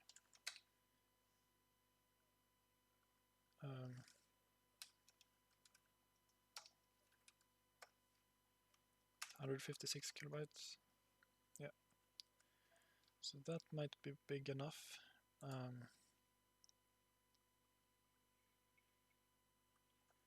So I haven't actually done the math yet, but if we look, thanks for the follow.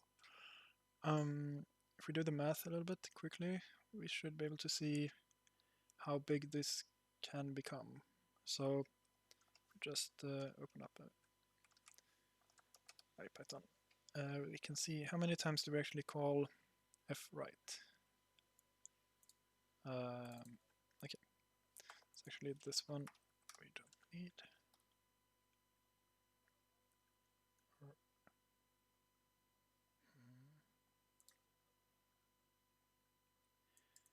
I guess I can make a macro for VSync. No, how many times do we actually use it?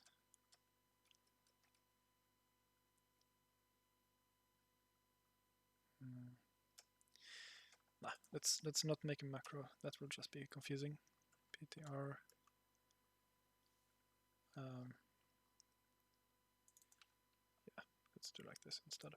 So PTR equals flash pointer plus 0. So what VSync does is it moves the current cursor in your file that you have opened. And in this case, we want to set it to 0. And in our case, we have the flash pointer, which is the input argument here, which is the memory we want to copy to. So where we are serializing our state to. So we set it to this, and then let's do like this. And then let's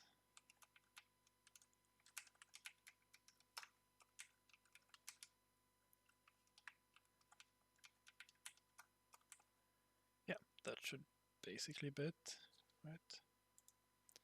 Why is it sad? Too many arguments. Okay, right, we should remove these because they don't make any sense to have. Oops. Okay, now then.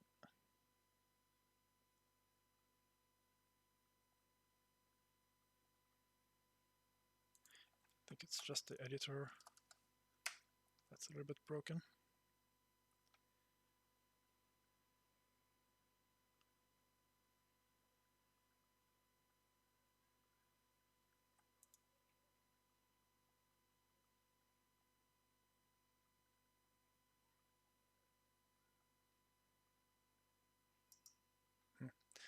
We'll see when we compile this later on.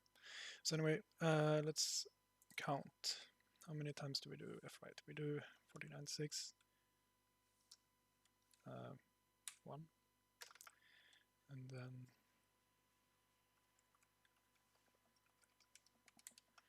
then we do it number of IRL. Where does that come from? Yeah, it's either 8 or 2, so let's take the worst case. We have 8, yep. And then we have VRL, which is worst case 4. And then we do SRL, right? Which is something. Let's think here. We have 128 divided by 8. So worst case it's 16. So 116 kilobytes. That is not that bad actually. And we had 150 kilobytes. So I think this is actually quite. Wait, this doesn't make sense. This should be 32, right? Yeah. Okay. Now it makes sense again. Yep. So what this means is that a worst case state save takes up 180 kilobytes of RAM, which is more than a frame buffer. So I think we're gonna need to find a better buffer to reuse. So yeah. Actually, now that I think about it, I've been trying to optimize memory too much now. Yeah. Now I just realized that after I made a certain change, we have actually quite a lot of memory, free memory in the RAM section, because previously we stored a copy of the ROM in RAM, but I changed so we actually use the memory mapped mode, which frees up a lot of memory. So doing that will enable us to use more RAM. Someone is highlighting me a lot.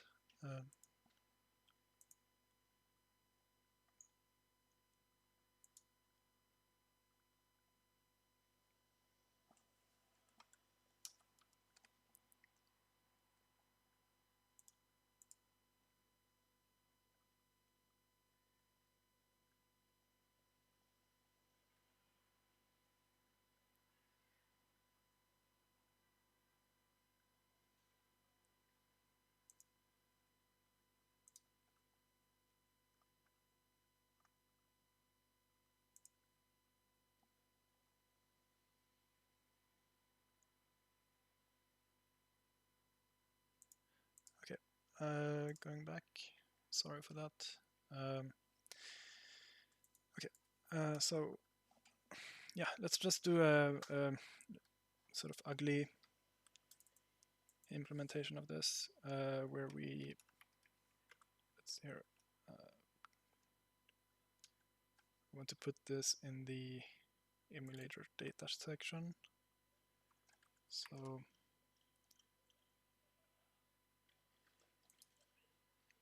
yeah, let's just do like this.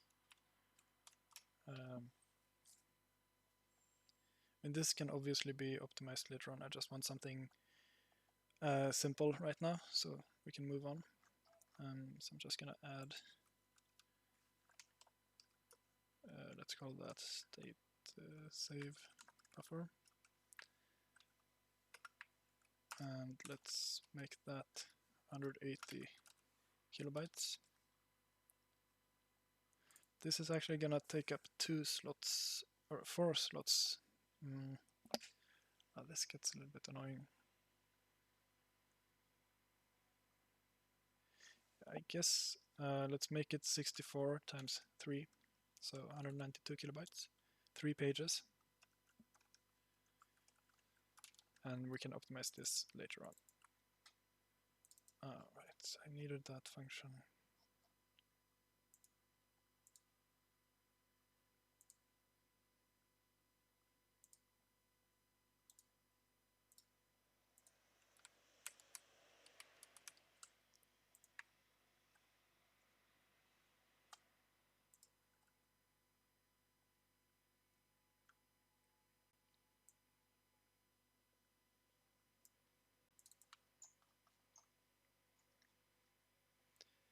Okay, let's do it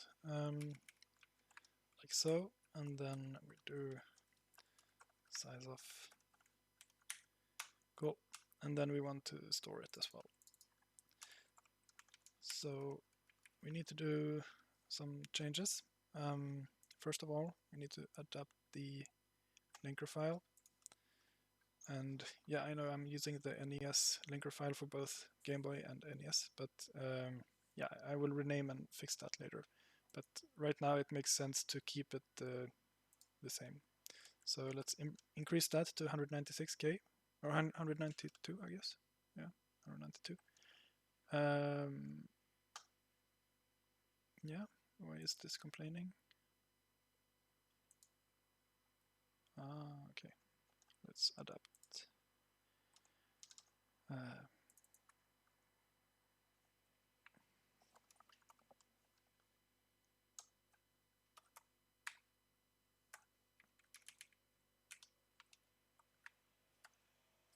Yep. Okay, so this looks like it might work, and then the state load, need to change that later on as well. So something is broken, but I'm not really sure what. We can try building it. I'm just gonna comment out this one because we don't, I just want to take it one step at a time. So yeah, obviously something is broken. Question is just what? Invalid operands. Oh. So something you should be really careful about in C is the shift operator. It's really dangerous because if I remember correctly, it takes actually all of this and shifts it to with a second operand. So yeah, be careful. Am I in the wrong file? Loader.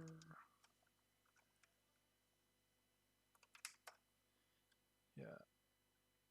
So it's like this.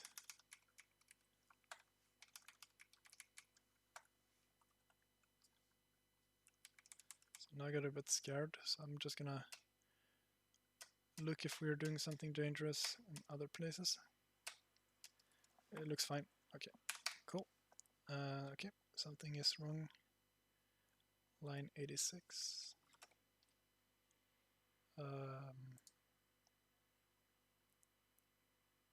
So I actually don't really see the problem here. What is the problem? Loader.c, line 86. 1, 2, 3 arguments. Expected bracket. I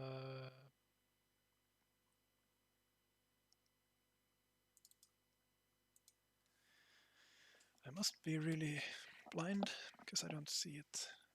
So something is wrong in this macro. How do you write macros? You don't do it like this. You define fwrite.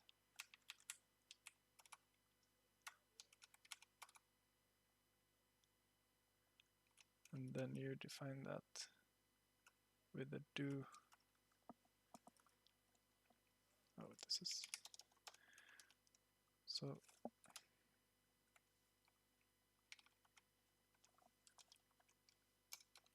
This is usually how you do it. Then we need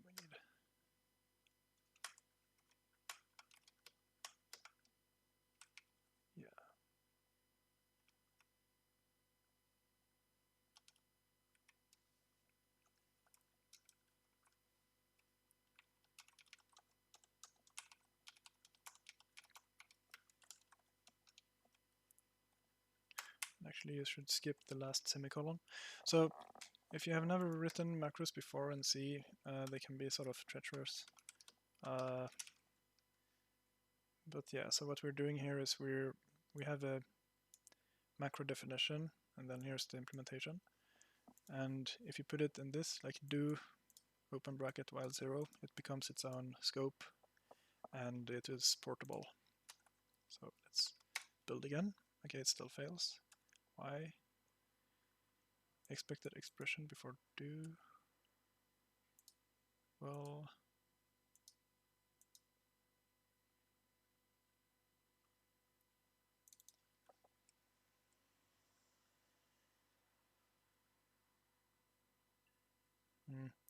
okay. I'm not really sure what's wrong. The last line should not have a backspace or backslash. I mean,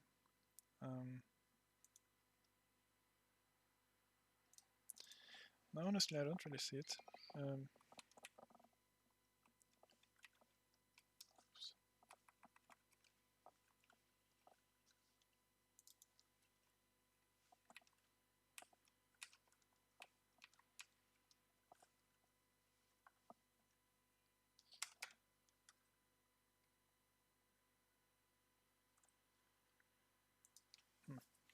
If anyone sees what the mistake is, please let me know. Maybe it's the names that they are clobbered. Let's add an underscore.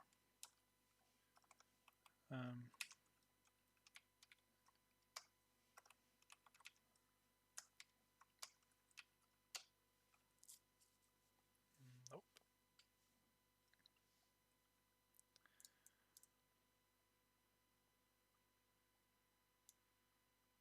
Oh, it expects a return value. That is the mistake. So having return values in macros is a pain. So I'm just gonna skip that and say, yeah, it succeeded. Whatever.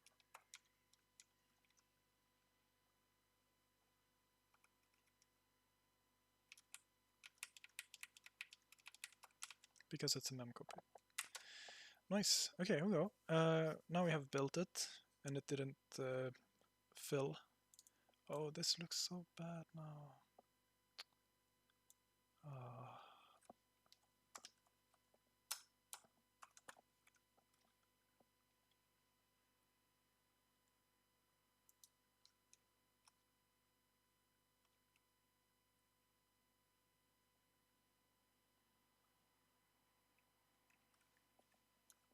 At least we can have a tab. So the reason it looks like that is because some people don't have the column program, and it has some issues.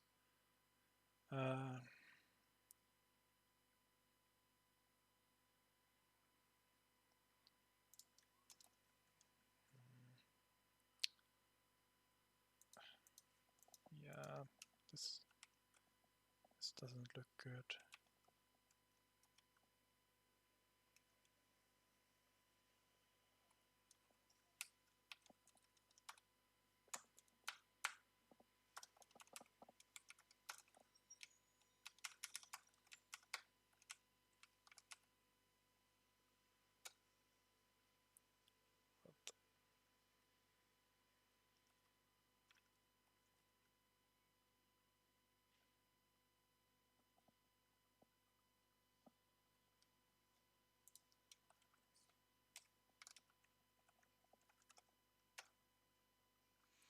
Yeah, I mean, this looks better than whatever that was. Okay.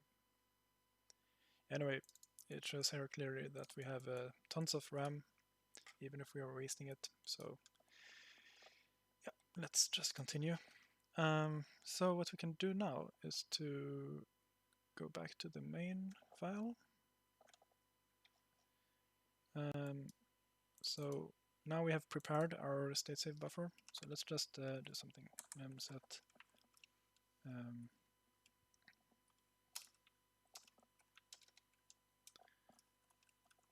just make sure it's cleared. And then we do the storing. Now does that work? Well, now the editor is not my friend. Okay, here we go. Size. Yeah. So at this time we should have increased this one to 196. Yep, that's correct. We pick out the save address and we write it, and this will actually not. So the block arrays, this needs to be improved. So we need to do something where we do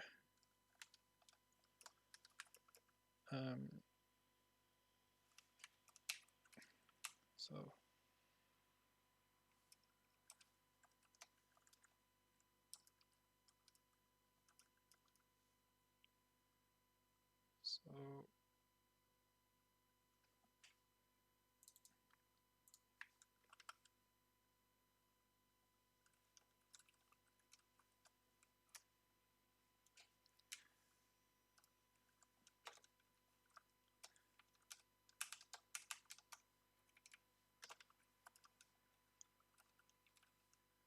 what this does is it erases each page. So for example, if we want to write, if our save size is 196 or 192 kilobytes, this is actually 3 64 kilobyte pages. As we saw in the data sheet, this instruction is used for 65 kilobyte block erase operations. So we need to call this for each 64 kilobyte block that we want to erase, and that is what we're doing here. So hopefully this evaluates into 3 calls to this one, and we should be good to go. So yeah, we're actually ready to try this, and hopefully we will get something. And let's just update that like so, and yeah, we can just see if it works to save it. And instead of doing this, I'm just gonna do a while true. Oh, I can't type today. And then let's build it and flash it. Okay, it starts, and let's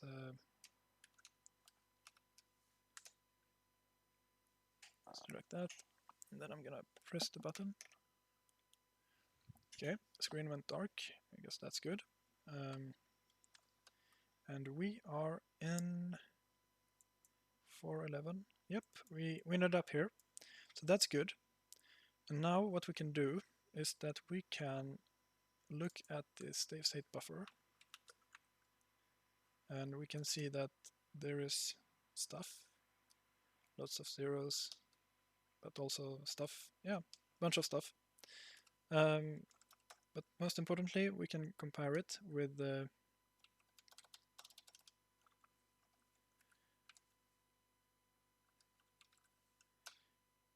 okay, so this does not look. Oh, right, it's actually.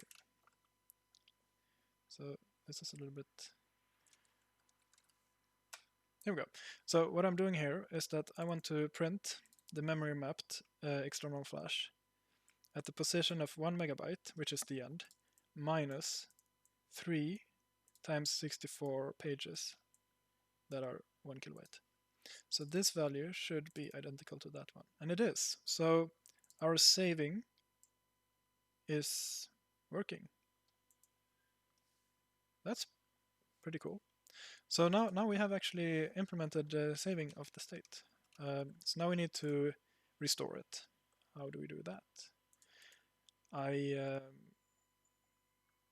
Let's take a look at the NES and see how the state is being loaded.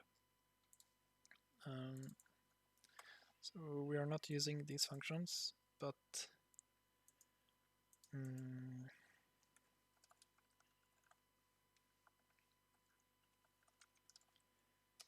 there we go. Okay, so there is some sort of callback function, OSD load state, where it will,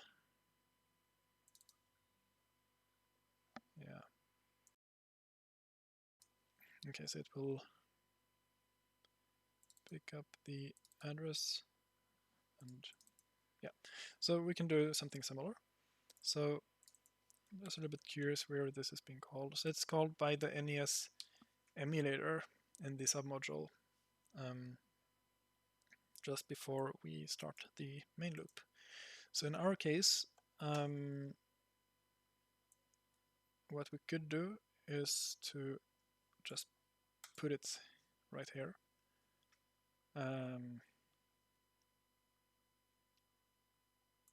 Yeah, which is actually what's being done here. So we can do that. So let's just go into the loader code again and call this one. We can load it straight from the memory mapped external flash. So here we take, we just give it a pointer called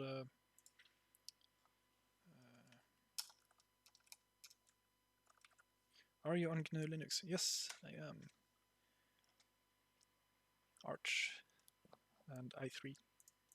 It's nice. So let's take the save start and put it here. And the size will be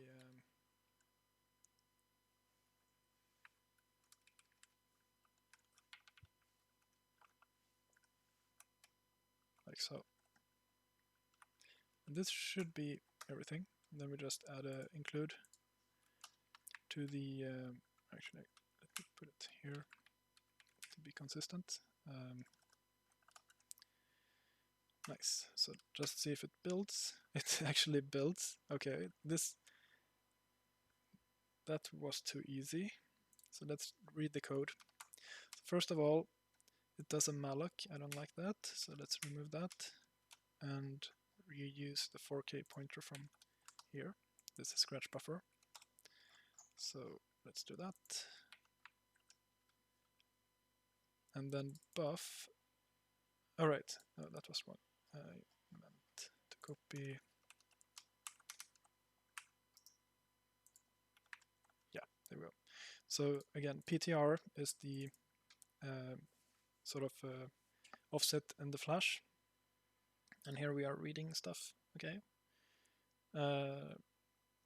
So again, PTR will be used by the fread.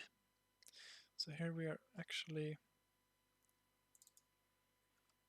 not using the fread, which is good. We can remove this. So let's just read the code. So flash pointer is stored in the PTR. and then buff.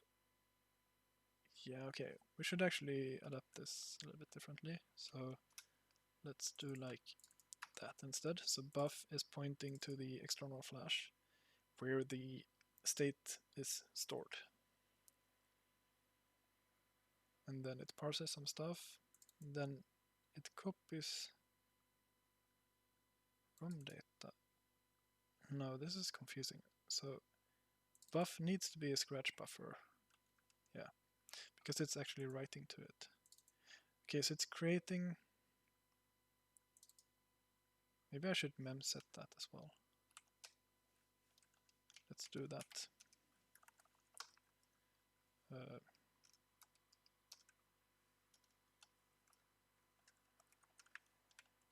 These are our 4K, the 4K buffer. Okay, so we create a pointer called header, which points into buff, which is the scratch buffer. And then we write some stuff to that. Yeah, we copy the first block.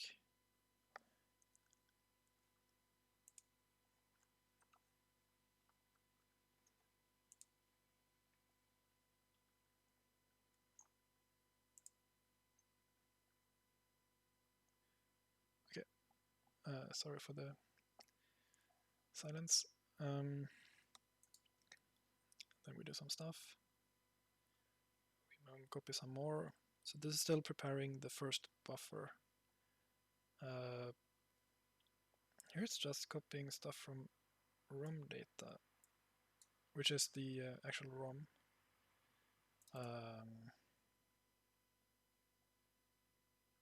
This doesn't make any sense to me. I don't understand this. It is copying stuff from the ROM. Shouldn't it be copying? Maybe this is an artifact from the porting. Let me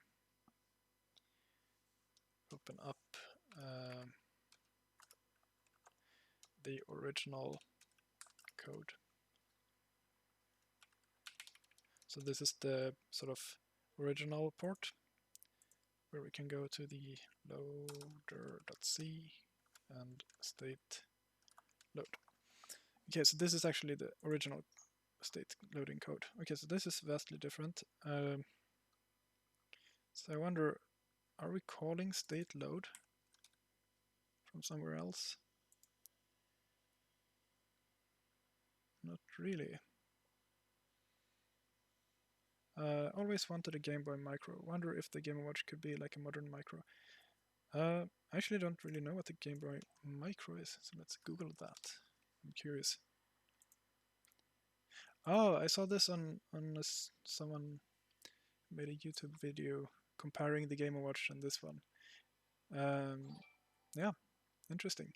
So if I understood it correctly, the screen of this unit is kinda crap. And the Game & Watch LCD is much nicer. But sure, this is an original, like, yeah, it's different. Anyway, let's get back to coding. So again, I think we're actually able to reintegrate the original code because now we have adapted stuff.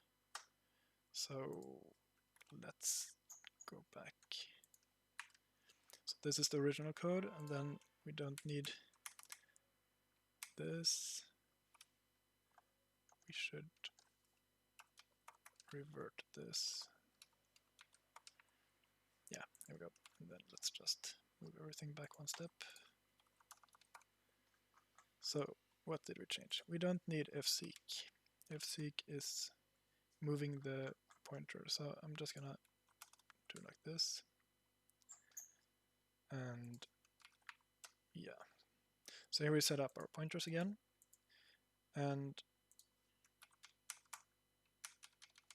we don't need to seek.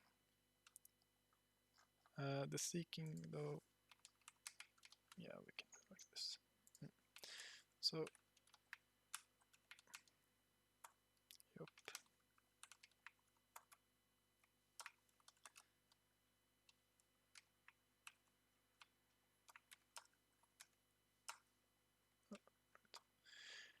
Yep, that should be it, basically. And then let's do like that.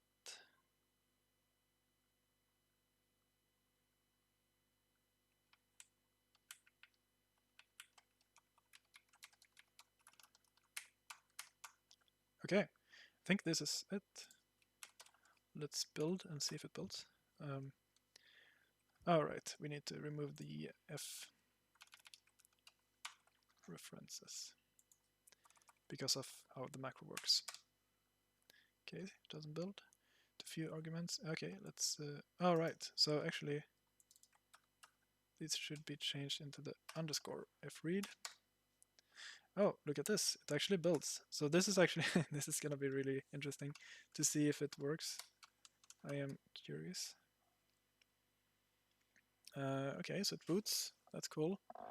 Let's just open the screen. Okay, now we have saved the state. And it resumed. Check it out. It actually works. So now we have this amazing song.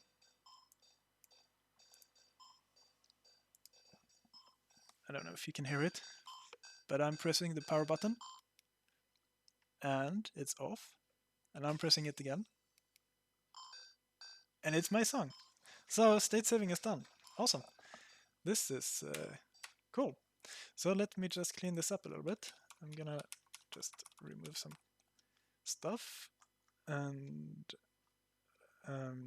yeah, basically clean it up a little bit. And then we can commit it. Album when? Yeah.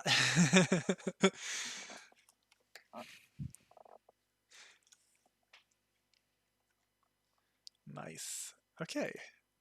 Yeah, that was it. So we need to do this in 2 steps. So first we need this one. Thanks for the follow. Okay. Gameboy state saving loading. Commit that. And then add the new submodule. Actually, I'm gonna do 2 commits. Then,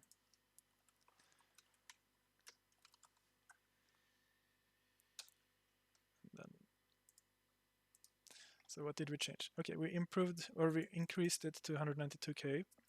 So actually, this could be a define, but let me just see if the Nintendo stuff is still working. So I'm just gonna make sure that it builds the length. Yeah, it works. Okay, cool. I'm not gonna test it. Congrats. Greetings from Canada. Yeah, thank you. Nice. Okay, and then we add that. The button stuff, we don't care about that right now. And then here is, yeah, I just increased that. Yeah, we can improve this later. This works for now. And then here is the changes. Yeah. Did I put that there? Yeah. Okay. And all of the 192 stuff should be a define and so on, but yeah, let's do that later. Not right now. So, oh yeah, we can actually try this as well. So what this does, this code, it checks if you hold down the mute button. Are you programming through the USB-C port? Well, yes, but actually no. So the way this is hooked up is that I have connected wires from the SWD debug port to the USB-C data wires. So yes, I am using the USB-C port, but it is not USB. Yeah. So let's again just try if I can. So I'm gonna mess up the song now, and I don't want to save this. So if you don't want to state save but still want to go into suspend mode, you hold down this one and press. And now we wait a little bit, and then we wake up. And indeed, this is our old song. So if you hold down this one while pressing power button, it will not save the state. And in the other way around, if you hold down the mute button while pressing power, it will... Okay, that didn't work. It's supposed to load, it's supposed to reset the state. Can you post screenshots showing the wire on Twitter? Yes, actually there is. Let me give me a few seconds and I will dig it up. It's a very, very simple mod. Just a few seconds. Okay, here we go.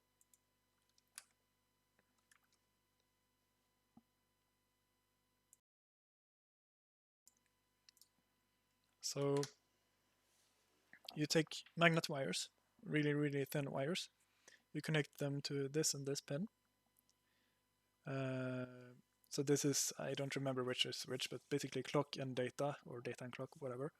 And then you pull them all over the board and connect them to the USB-C connector. And yeah, it's these two pins. So you can find these relatively easily. You take the thick one and then you go 1 and 2 steps, and then the adjacent as well.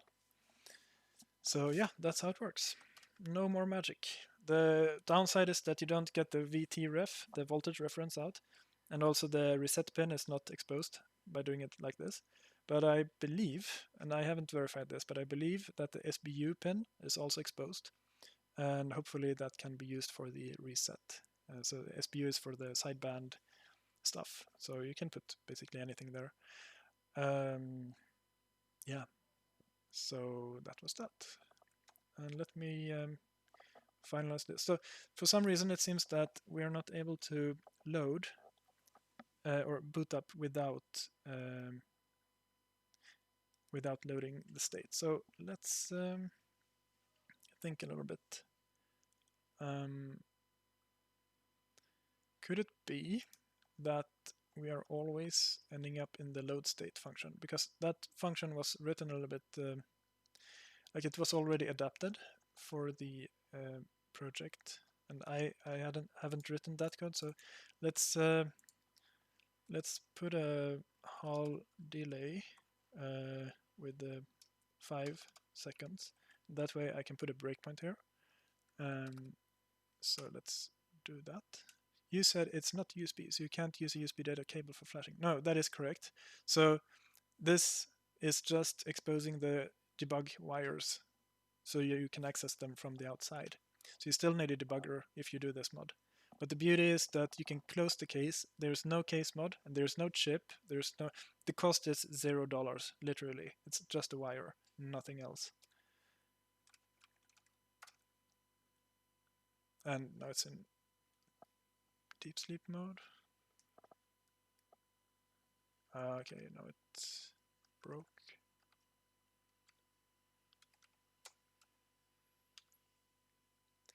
Clipped it for anyone who wants the reference. Can I post? Yeah, no worries. No worries. Or actually, I guess I can post the link because I have it here in my copy-paste memory. Ah, so that's what you mean with the clip. Yeah, I'm still a Twitch noob. I don't really understand what that is. But I guess it's a part of the stream. Yeah. Okay, so we added this 5-second delay, and now we're gonna flash it. And yeah, so now we get the 5-second delay, which should give us enough time to attach a debugger. And actually, we are somewhere else. Main.c 269. Oh, this is no good. So for some reason, the main loop exited. That should never happen. Weird, but okay. So I'm gonna break in the load state function, wherever that is. Oops. Where were we? Main GB. I don't see it anymore. Main GB. as it's STM32 based, can the usual ST-Link USB dongle be used, or is it some special hardware required? No, you're right. It is compatible with basically everything that can speak SWD. The problem is with these sort of cheap ST-Link clones, they are extremely they are not very good. Like these try to avoid these. Just gonna make it big. Oops, sorry, wrong screen. So this is a ST-Link clone. I'm just using it as a voltage source. But these are save yourself time by not using them.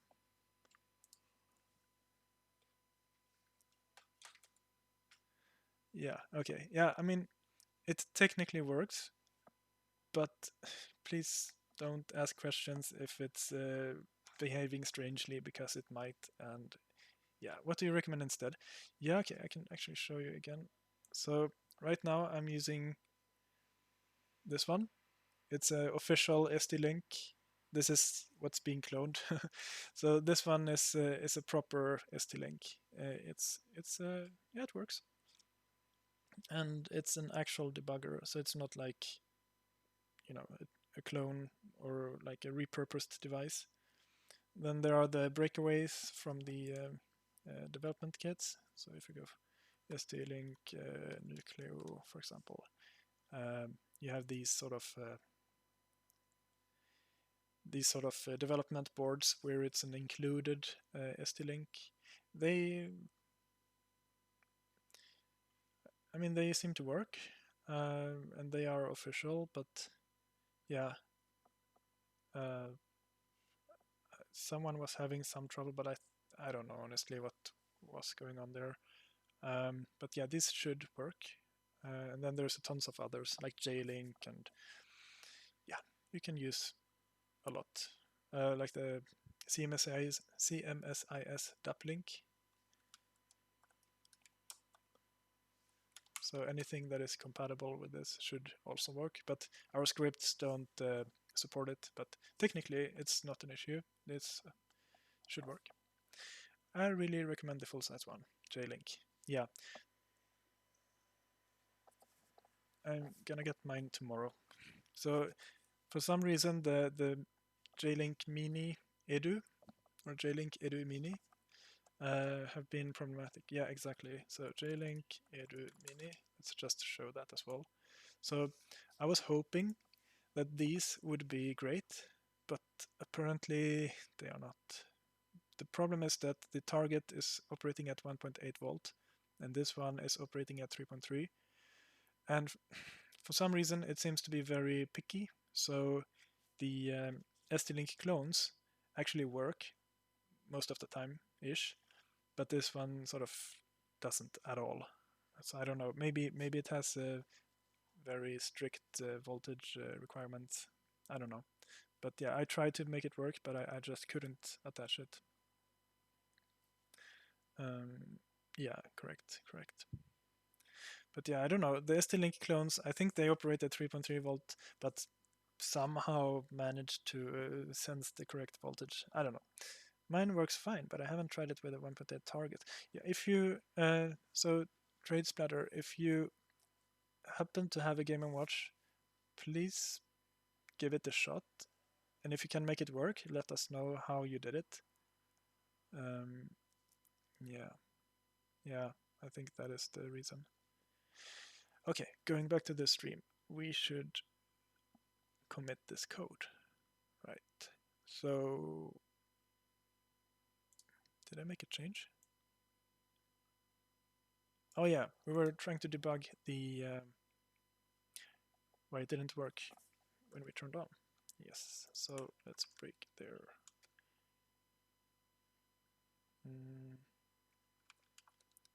Something is very broken right now. I don't know why. Let me flash and hold.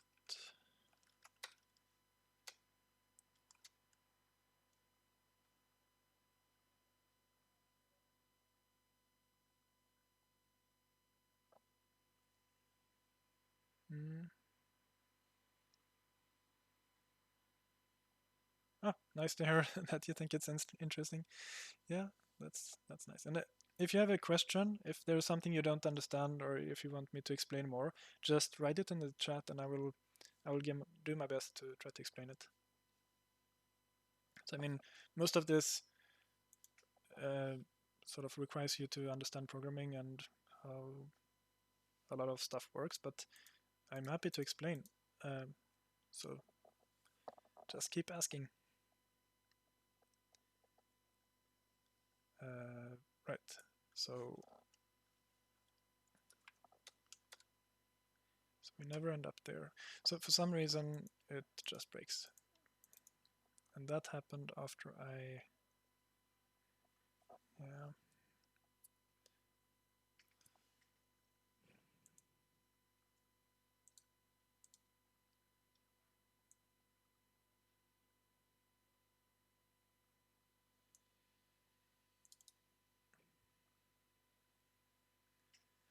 Isn't that strange?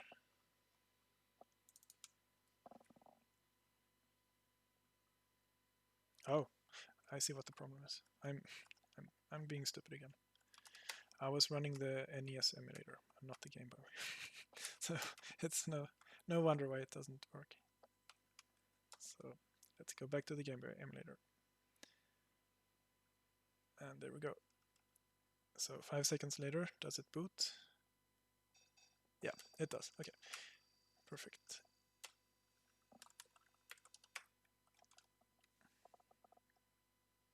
Right, so, okay, now that I actually apply my brain to what we're doing here, I am I'm not thinking straight. So load state load. So here is actually the reason why it always loads the state. It's because I'm asking it to do that. So let's integrate the logic from over here. Actually, I was there just.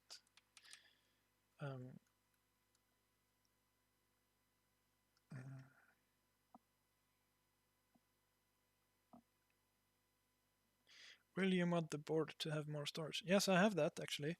So I have another board here. Let me show it to you. Because, okay, I'm gonna switch the camera. Yeah, okay. So here is a second board I have where, yeah, you can see I didn't make a perfect soldering job here, so it's a little bit nasty. But anyway, the flash is a 16 megabyte flash. So here you can put 16 times more stuff than the other one. And yeah, we support it already. But we don't have any code yet to sort of fill the flash with multiple ROMs or multiple emulators and stuff like that. That is not done yet.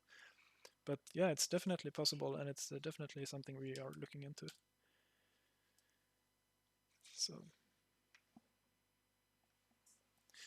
going back to the code, I should just add an if statement where we check for the yeah, whatever it's called.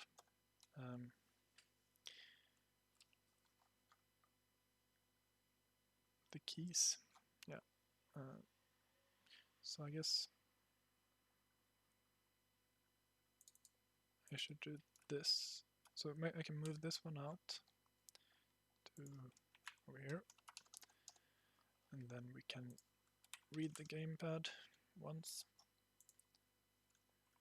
like this. And then if how do we do this? Values. If the volume is pressed, yeah, if the volume is not pressed, then we load the state.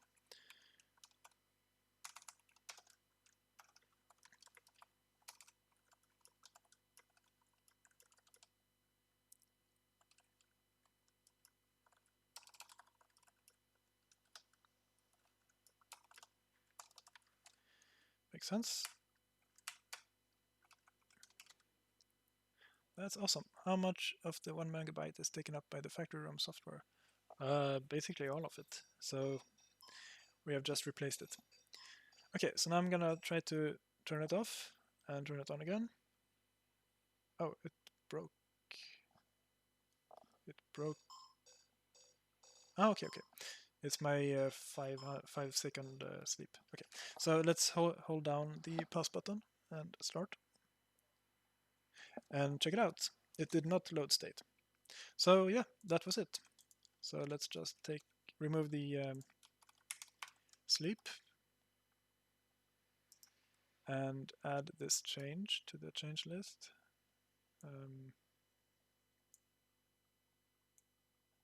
Yeah, and we can commit this.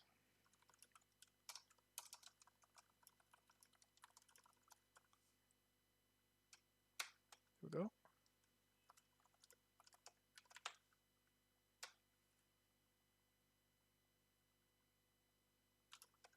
Just gonna double check that I actually pushed this.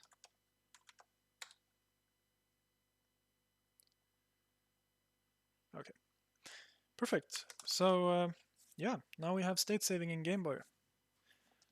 Hello.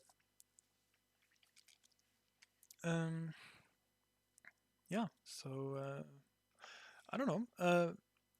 If anyone wants me to take a look at something specific, let me know. Otherwise, I was thinking of take a stab at the C64 emulator.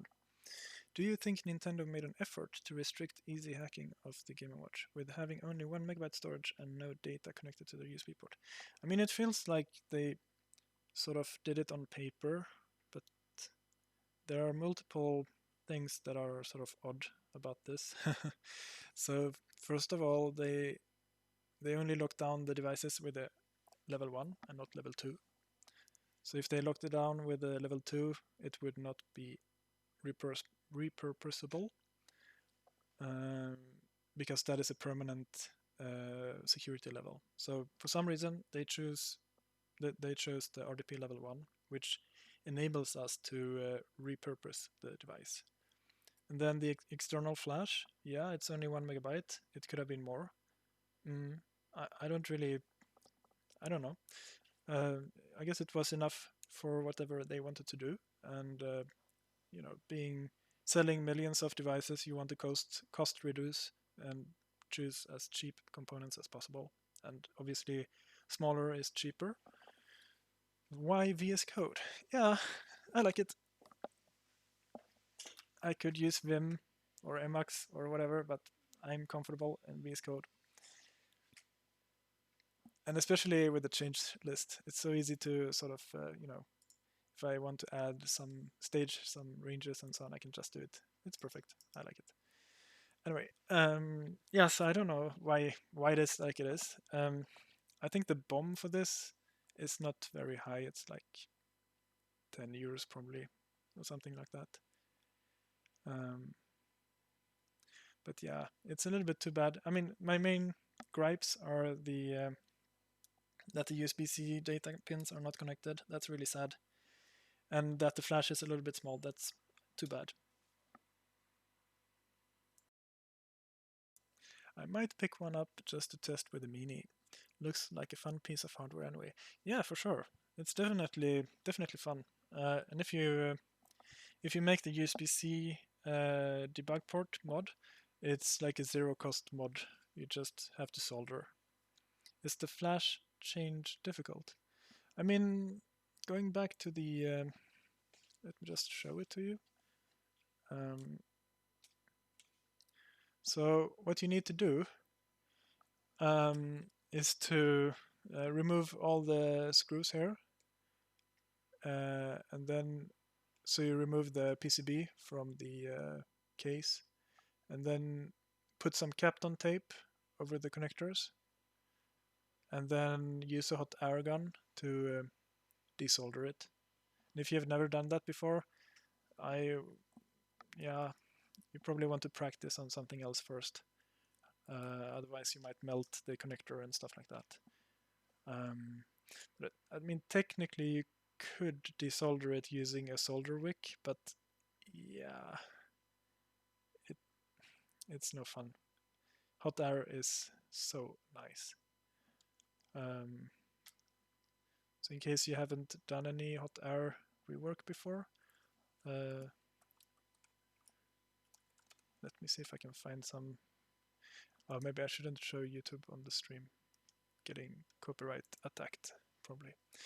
But anyway, just Google for hot air rework SMD, and you will find some cool stuff, I'm sure. But yeah, it's definitely not something a true beginner would be able to do, I guess. Is the flash surface mount? Yeah, definitely. As you can see, maybe it's a little bit hard to see, but yeah. It's probably never gonna focus. No. Okay. Anyway, yes, it is SMD. But yeah, Captain tape over here, so that you. Oh, sorry, I can't really point. But yeah, I put like a big piece of Captain tape all over here, and onto this whole area, so that I protect this connector and this connector, because they I don't have any spares at home. And then definitely, absolutely, you have to remove the screws and remove the PCB from the case, because otherwise you will risk melting the case and also destroying the LCD below. And yeah, also definitely be careful with the battery. You don't want to heat that up.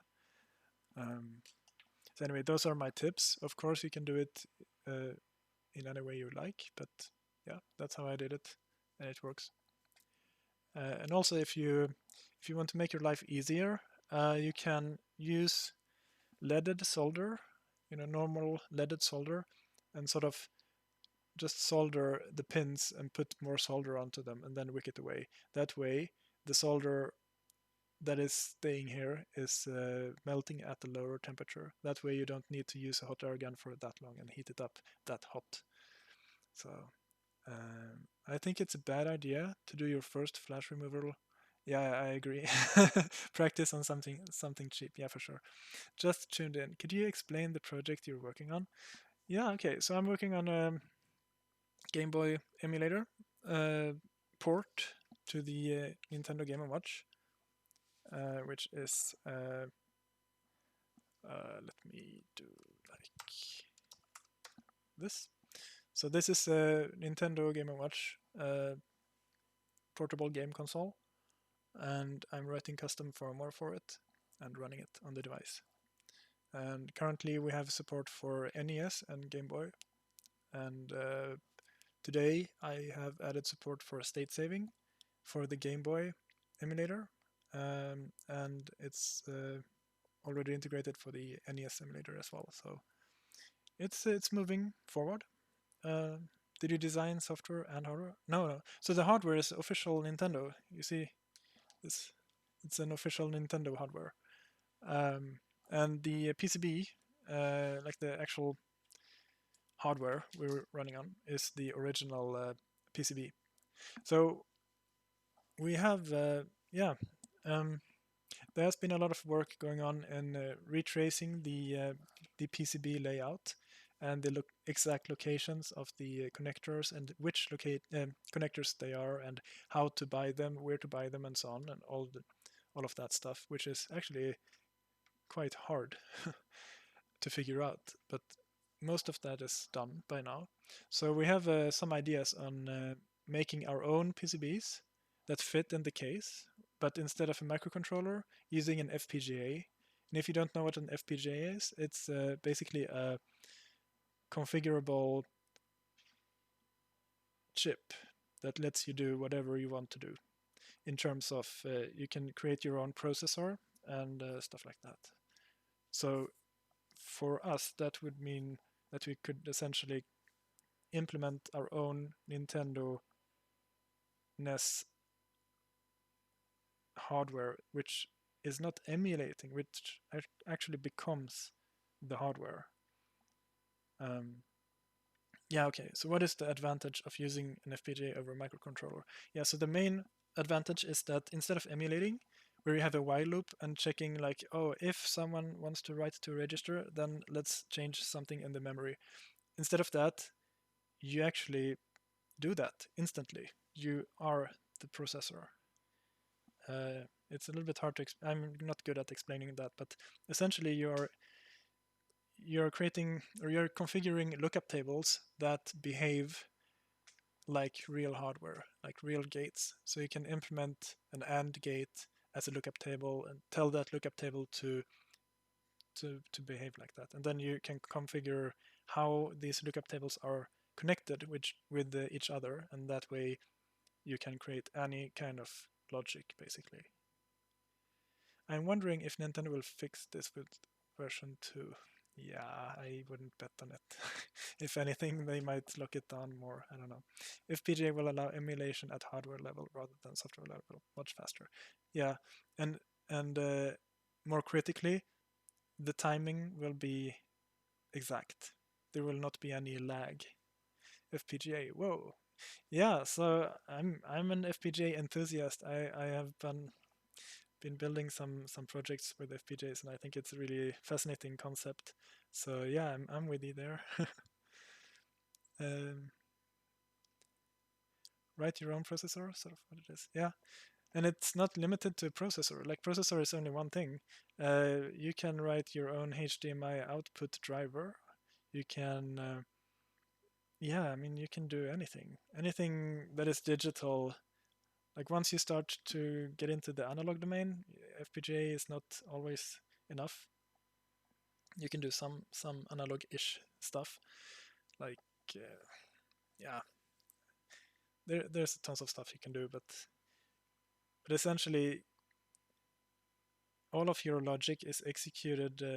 It's not executed; it just is there, and then you have like registers and clock um, separately. So you can have a big chunk of logic that is just doing stuff.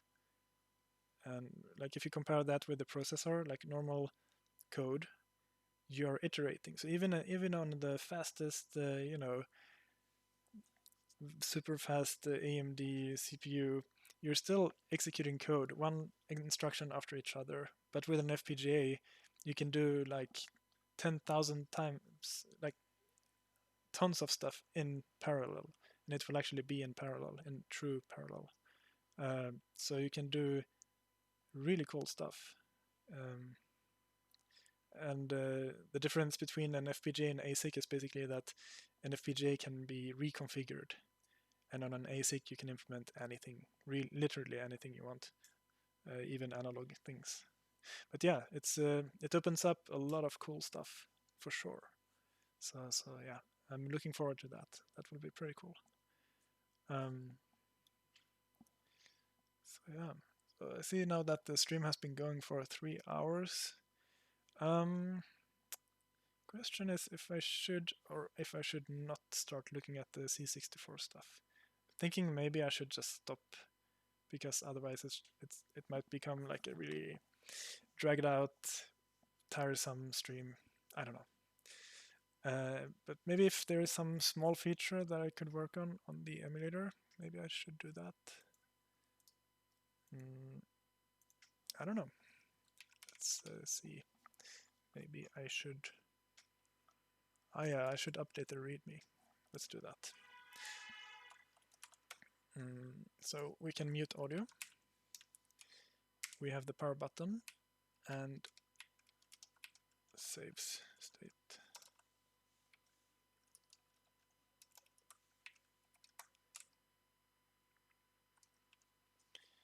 Yeah, we have that.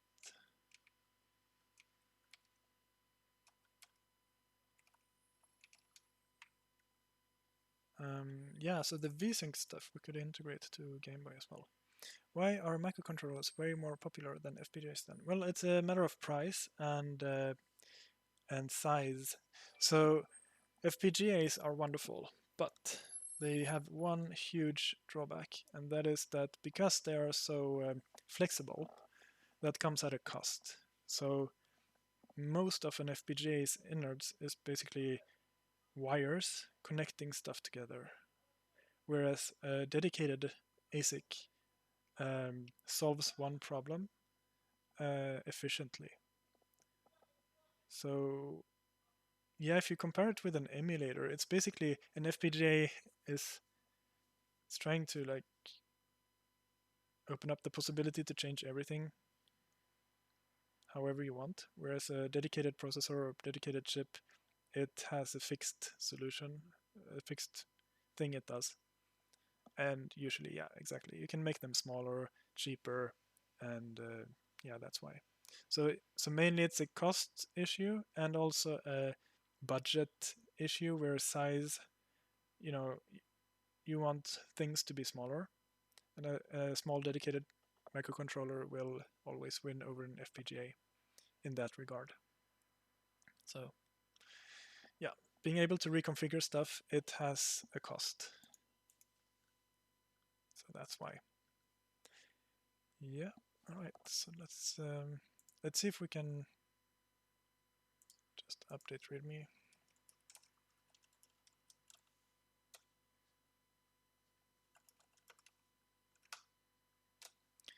Let's see if we can integrate the VSync stuff.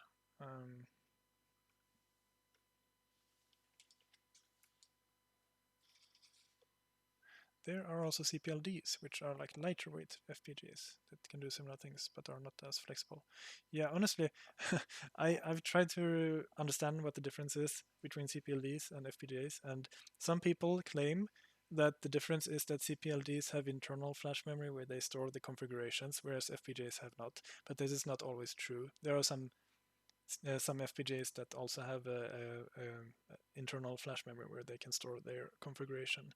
But yeah, usually CPLDs are simpler FPGAs with it can do fewer things basically. There are fewer lookup tables and so on.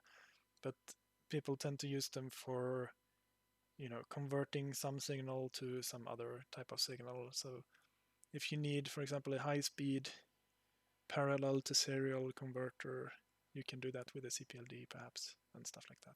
So I know that the SDR, what's it called again? HackRF, it uses a CPLD to interface the microcontroller with the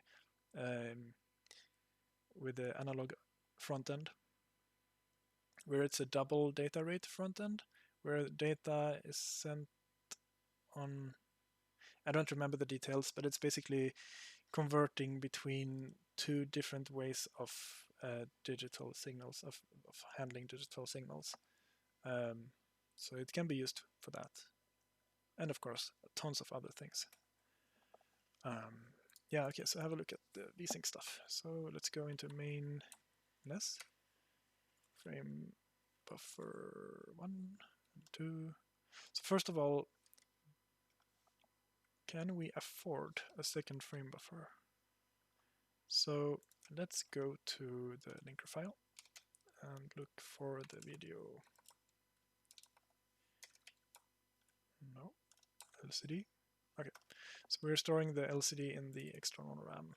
Cool. So in the Game Boy emulator, we have actually now tons of RAM, which means that we can afford a second frame buffer. So let's go here. Yeah, this looks good. And let's go here. Yeah, now we can enable the second frame buffer.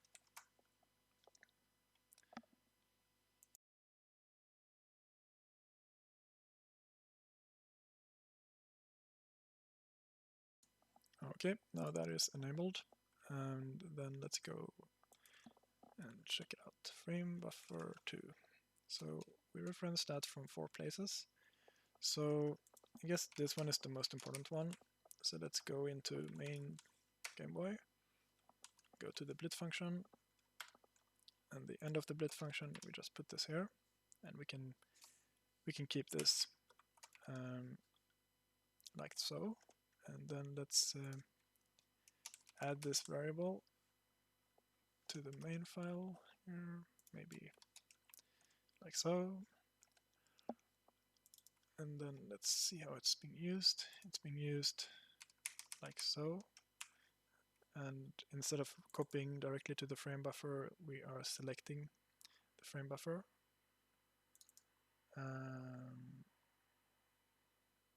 Yeah. So this can be changed into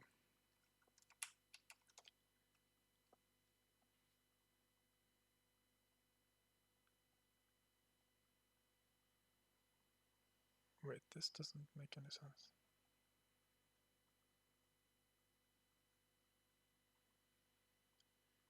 Yeah, we can rewrite this a little bit. So anyway, do like so, and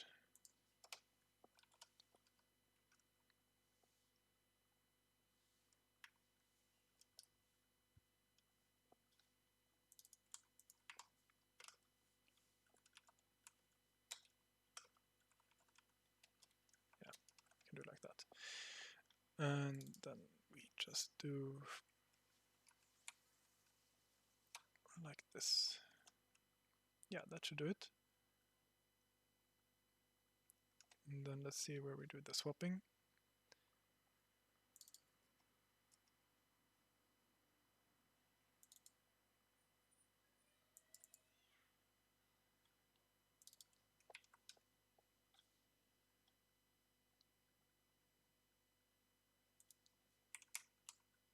Yeah.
Yeah, I guess that should work. So let's build it.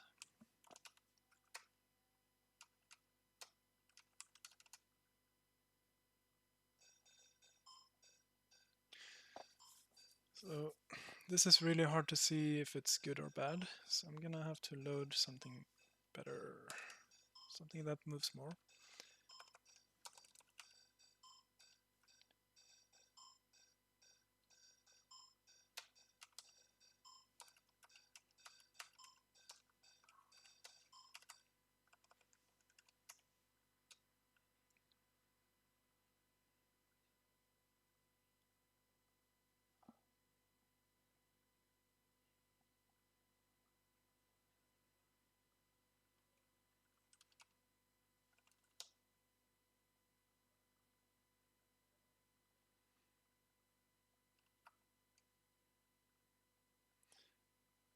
Ah, there we go.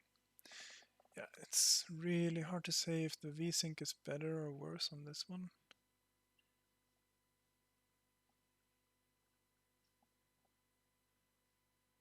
But I believe it's good. Hi, thank you so much for doing the streams. If I wanted to reproduce your dev setup, what equipment do I need? Guessing the no solder clips are easiest for debugging me. Yeah, so yeah, definitely. I would recommend using clips if you don't want to solder. And what you do then is to basically clip those. Let me do like this and show you the device. So what you need to do is you need to use a special screwdriver a triangle, or I don't know what it's called, but it's a tri-screwdriver. It looks like a triangle, in order to open the case without destroying the screws. And then you open it up, and then you attach clips to here. And these are pretty small. I mean, this is a normal pen, so yeah, you need some pretty small one. Tri-point screwdriver, yeah. Okay, you get one of those. That's nice. Yeah, and then you attach your test clips. So let me just give me a few seconds.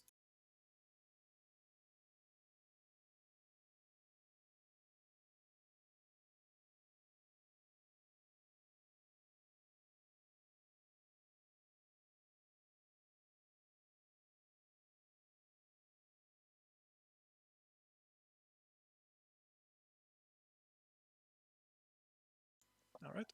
So here are the test clips that you get from a Saley Logic analyzer. And they look like so. And you connect a wire here, and then when you push it, it's a tiny grabber. Like, I hope you can see this. So the way you use these is that you clip it on to where you want to probe. And the nice thing is that they are pretty compact, so you can have multiple of those side by side, and it will fit. Because yeah, you see it like this. You can have them side by side quite closely. What's the serial device? Yeah, so yeah. So I mean, there are lots of different types of grabbers, but in any case, do not buy the cheapest one you can find, like from AliExpress for like $1, because they will just give you a headache, and they might work, but they also might not, and then you spend like hours just wasting time. So I really don't recommend going for the cheapest you can find.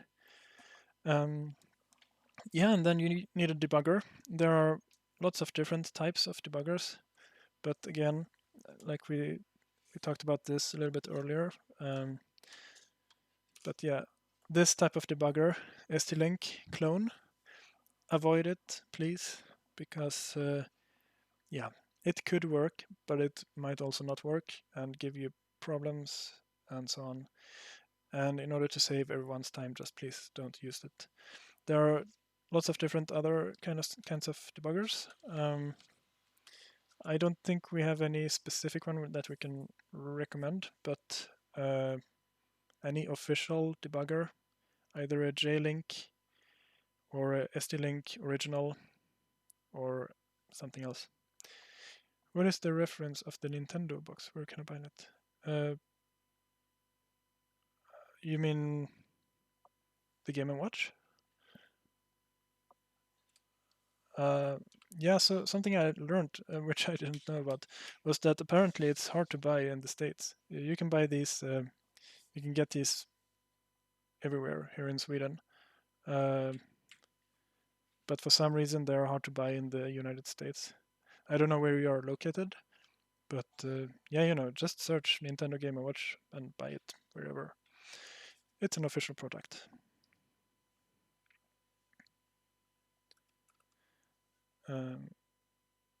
Yeah. Can you emulate this? I'm not sure what you mean, but um, the stuff we are coding on is literally an emulator. So yeah.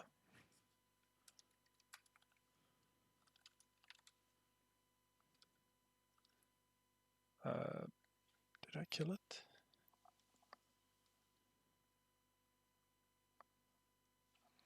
Yeah, so this is a Game Boy emulator running some demo, a matrix thing. Yeah.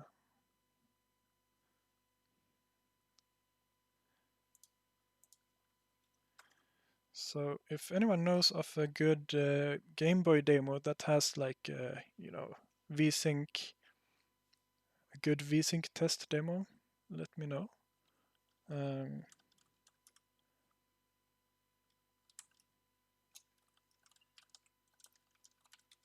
because I don't really know much about the Game Boy scene.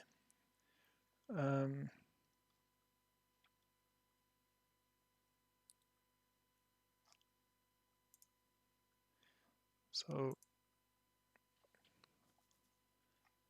maybe we have some good stuff here.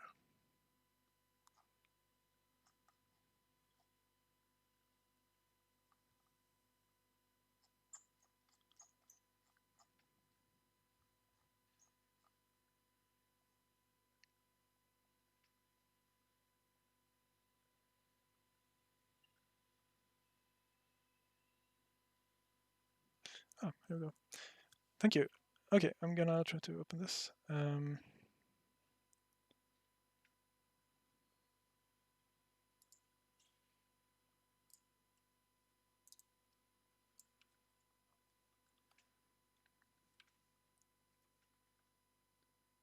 we go.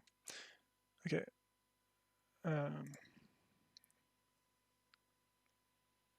Oh, I recognize some names here. Okay.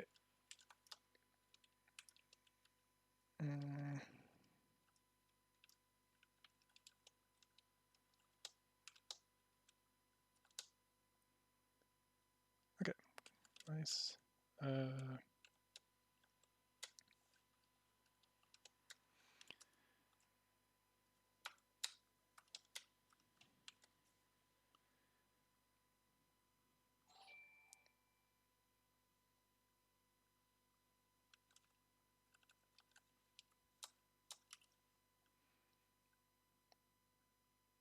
Hello, what is this? Yeah, so I'm working on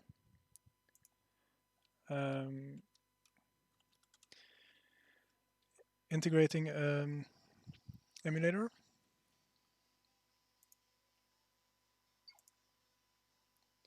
So this looks a little bit interesting.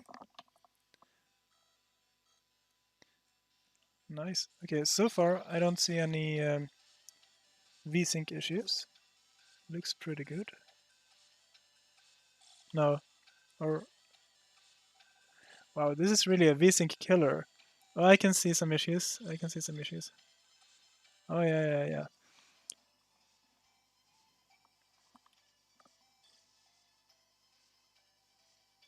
So as you can see, this is not perfect. Yeah. Thank you. This is perfect. This is exactly what I'm looking for. And also because it's a proper demo, it looks amazing. It's really cool. Nice. This is actually really amazing. Wow. Holy shit.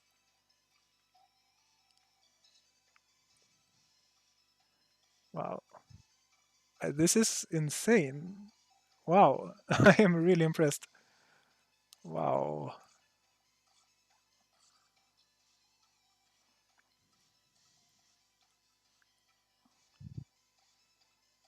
Holy shit. How big was this again? 128 kilobytes. Wow. I am impressed. Oh my god. Ah, shit. This is so cool.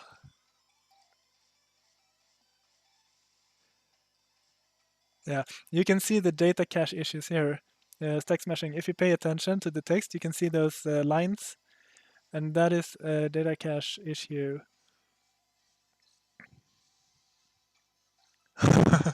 Yeah, this is basically like the peak of C64 demos. Like if you look at the latest stuff that is being released nowadays, it's like insane. It's insane.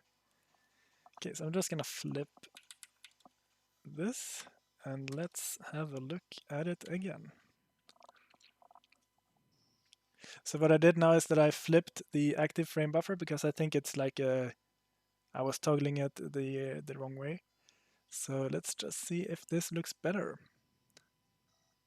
No, there's still the data cache issue. I can see it.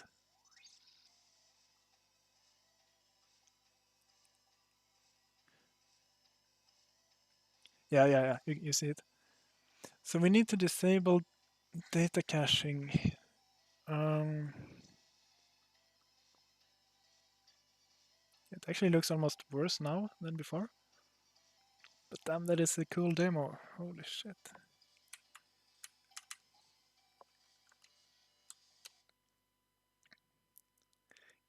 Game & Watch category. Yeah, why not? Why not? That would be really cool. Wow.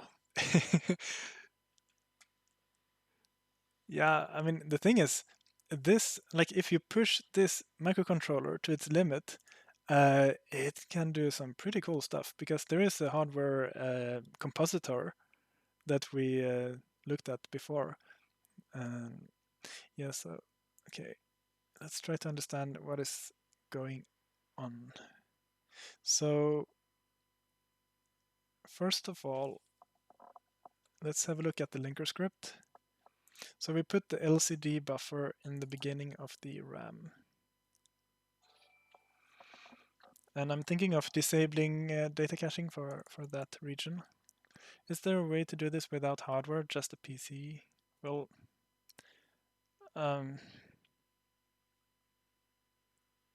depends on what you mean, actually. Like, I did some bring up using an SDL port.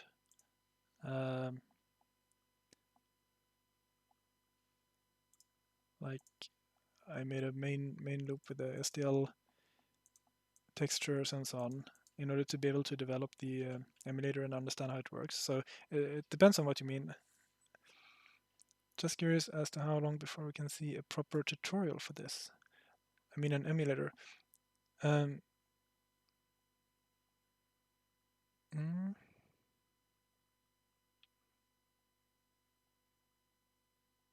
yeah, exactly. So, yeah, you always need to open up the device. That is, yeah, that will always be required.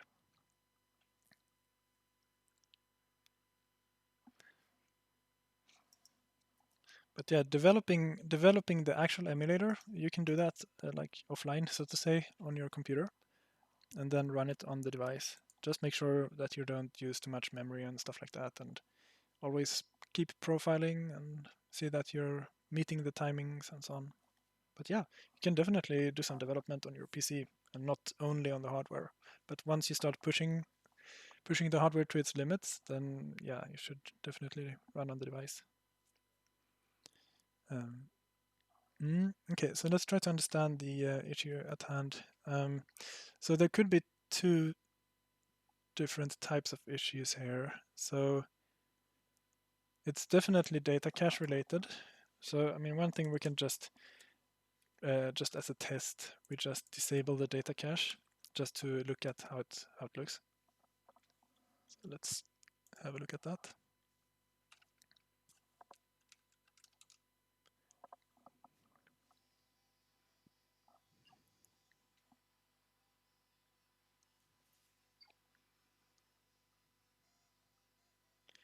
And yeah, the sound is not very good, and that's my fault. I need to fix that, but not right now. So I don't know. Maybe there will be frame skips now because it's there's no data cache. But actually, it looks pretty good. Maybe there is tearing. I don't. Oh yeah, there was actually. But yeah, this looks much better. As you can see now, there is no sort of flaky lines close to the text. Ah, damn. Looks so good.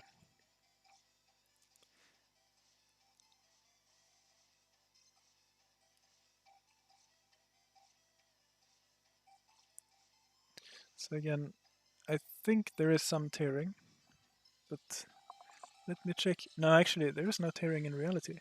I was looking at the stream capture, and like if I look at the device, there doesn't seem to be any tearing. Let me restart it.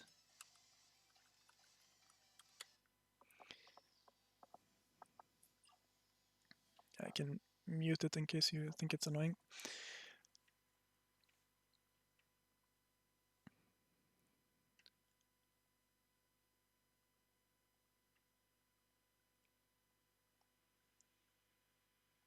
Oh, I have an idea. I'm gonna record this with my phone in slow motion. Of course, it's going to be a pain to show it to you later on, but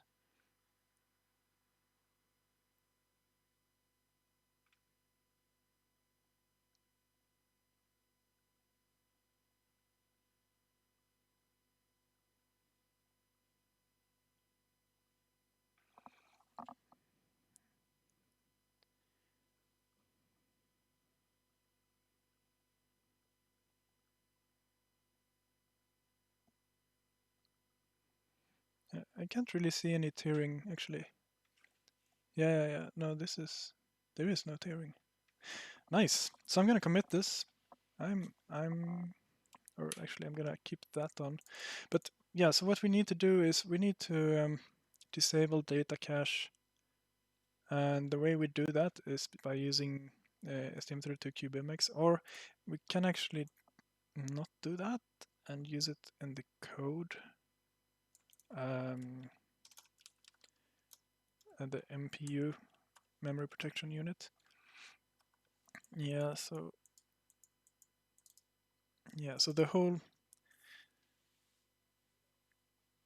this whole region is uncached, and that was required in order to do uncached audio. Yeah, so let's enable that again. And I'm guessing I should let me just back this up. Also, you mentioned porting C64. Is there any of the... No, it's different, completely different. So there's a source, there's a port called Frodo. Let me show you. So this one. So I was thinking of using this, import this, and there has already been some work done for, or actually quite a lot of work done for the ESP32, which is a quite beefy microcontroller, but still very different from this one. But I was thinking of, looking at that code and reusing some ideas and make my own port and make it hook into this project structure so that, I mean, eventually, maybe, perhaps, who knows, you might be able to have one build containing all of the emulators stored on external flash, and then you can like play some C64 game and then Game Boy game and then NES game. But that is like lots of work, and I might not do that, but it should be possible. Would be pretty cool. So anyway, let me get back to my thinking. What did I do? I lost my thread. VSync, yes, right. Yeah, so let's push this.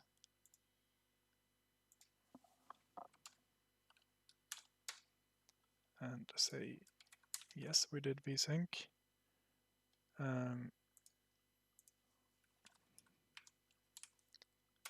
However, we need to still fix the unbuffered. We need to mark a region in the RAM as unbuffered. So how do you do that? Well, you use STM. So this is a GUI program that you can use to configure the project.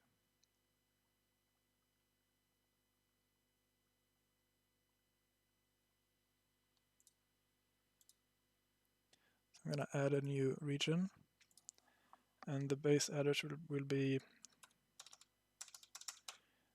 that memory, and the size, well, this is going to be a little bit of a pain because we will have like a quite large region.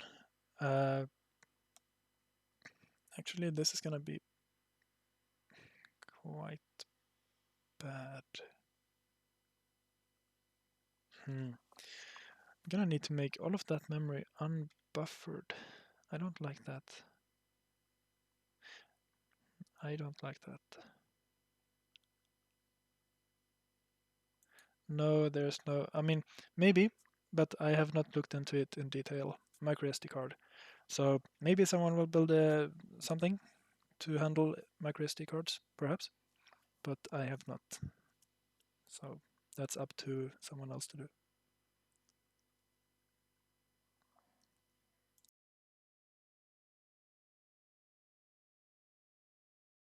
I mean, the biggest issue is that, yeah, I mean, that was just basically just putting a connector there. I mean, there's nothing preventing you from interfacing with the micro SD card. However, you need to write code to handle it, and I do not think that you can use the memory mapped mode to do this. If there is SPI, I mean, yeah, I mean there is SPI, and you can also get memory mapped SPI, but I don't know that much about how microSD works, but I believe that you need to send quite different commands to actually use it. So currently I can show you. Let me go to the flash driver. Yeah, so what we do is that we configure a specific command that is sent whenever we want to read from the external flash. So there is a built-in driver in the hardware called OSPI. It's a Octo SPI. So it can be used with the Octo SPI flash up to 8 data lanes. We use 4 because it's quad SPI. And you configure this to use a certain command whenever you want to access memory. And then you have some configuration possibilities here. Like you can add, I think, 4 extra bytes after the instruction. And then you have the address, which can be 24 or 32 bits. And then you get the data. So I don't know the details about how SD works, but if you can manage with these limitations, then yeah, sure, you can do it. But I don't believe you can. But I don't know. And I'm happy to be proven wrong. If someone writes a macroSD driver using this, yeah, go ahead. If you can do that, very, very cool. But if not, then that means that we need a loader that loads stuff from the microSD card into some sort of working memory. So perhaps, yeah, I don't know. I don't know, honestly, if it will be enough or not. But anyway, I have not looked into it in detail.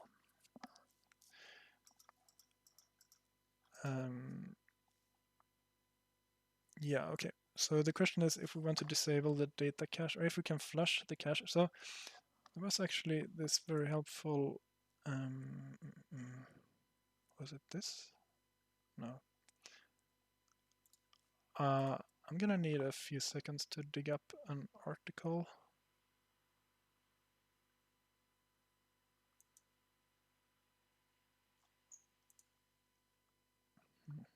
How will I ever find that again?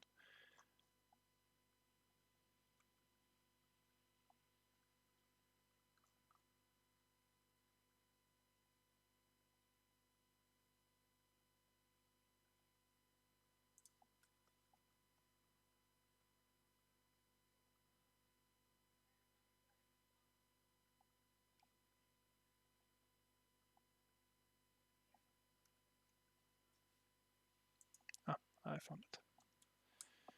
So here we go. How much space does the current front end take up? Well, it depends on. So the Game Boy emulator, it does not use any of the external flash. So the external flash is 100% for the ROM, and we still have 45 kilobytes free in the internal flash. But the NES emulator, it does not fit in the internal flash. So we need to store program code on the external flash, which means that you cannot use all of the 1 megabyte for the ROMs you want to play. And all of this is subject to change. So maybe we find a way to optimize the NES emulator, make it fit on the internal flash, perhaps. I don't know, perhaps. maybe we can write a packer that stores the program code compressed, and then we can extract that if you really want to have like an unmodified hardware. I mean, there are tons of things that you could do, but of course it's just a matter of time and effort. And I really don't want to say that no, it is not possible, because I believe lots of things are possible if you just spend enough time with it. So, but it's always like a function of time and effort and ability. So you need to, yeah, you need to spend time, which is a limited resource. Yeah, so I was thinking of looking into how to invalidate a data region. Yeah, there we go. That is what I'm going to use. So after we blit, we should invalidate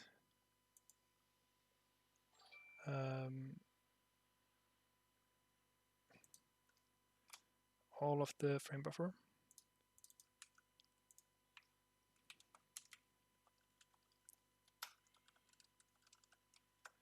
Let's see if this works better.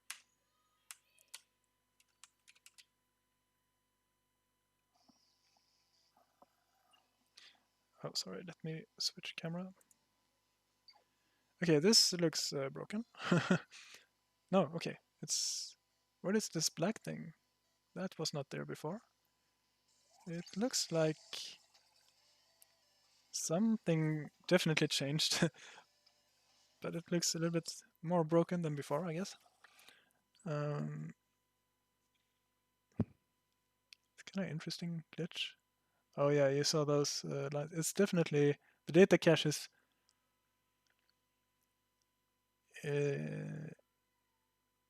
it's doing something and it does not look good. All right, so maybe if we need to round this perhaps, and maybe we need to adjust the pointer. I'm just gonna debug this, halt, and yeah, take the address of frame buffer 1. So frame buffer 1 is actually... Why is it located here? So now I'm a little bit curious. So it seems that we have some junk. So even if we have like this, so I thought this meant that the LCD would be allocated in the beginning of RAM, but I guess that we're actually using RAM. Yeah, we're using RAM over here as well. So I'm just gonna check something.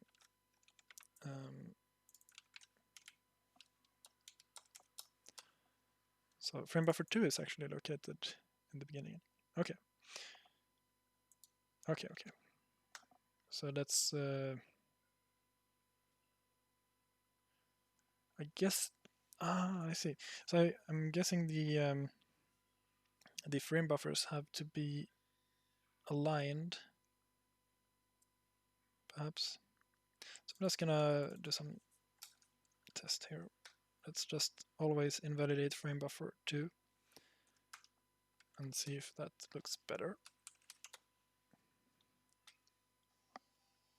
Yeah, there is no black thing in the bottom right.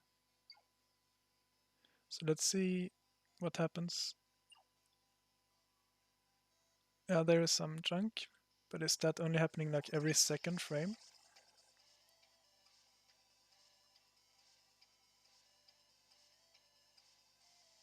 It's hard to say if it happens always or just every second frame.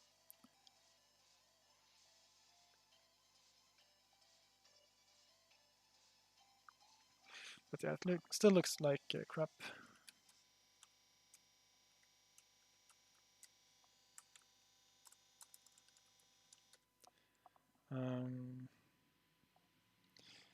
So yeah, let's invalidate all the memory then.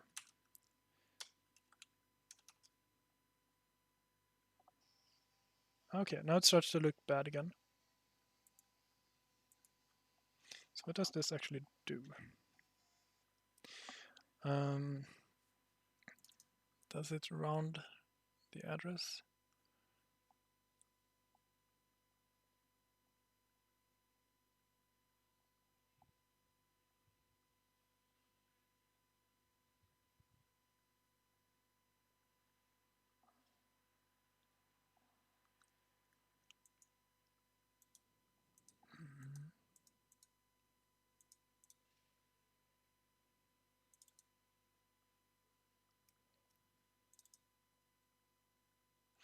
Okay, so the cache line size is 32 bytes. Okay, and then it has to loop through the whole frame buffer and invalidate it. This seems like horribly slow. Like we are gonna waste a lot of time doing this. That seems a little bit stupid.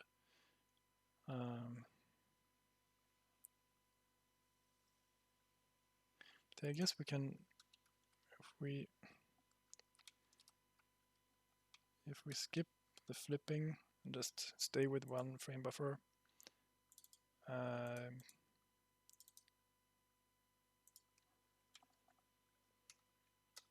it will be easier to debug this. I'm just gonna record this with my phone.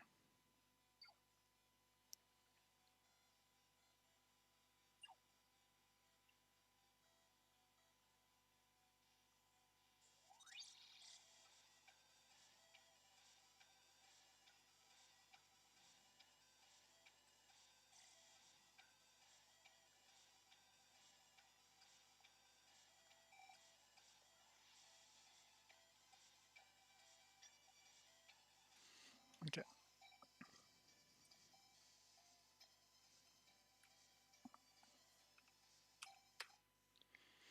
So I'm just gonna look at my recorded video and see if I can find some interesting stuff in it.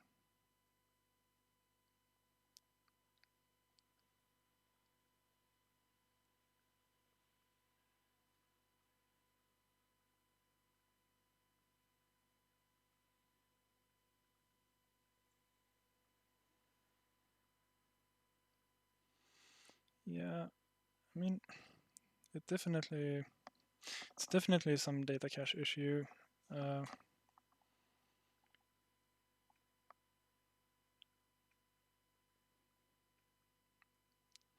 Maybe it's not enough to invalidate the cache like that.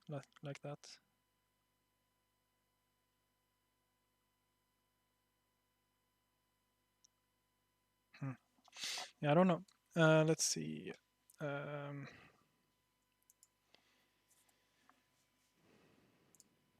If we can do something creative.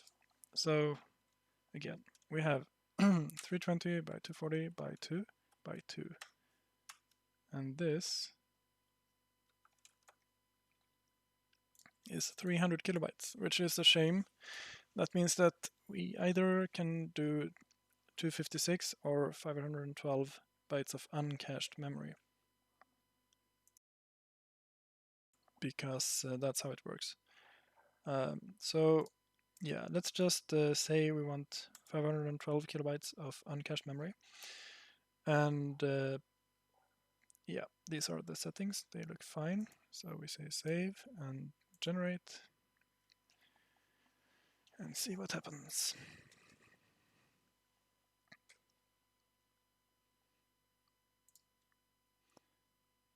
So now we need to do the tools to Unix.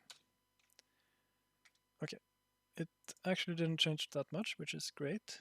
It removed this. Yeah, let's put it back. And it added an extra region. Perfect.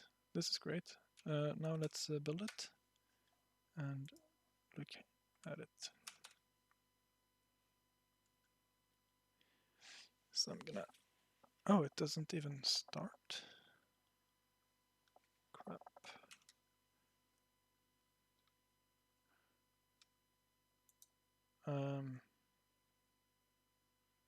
Okay, this is not good.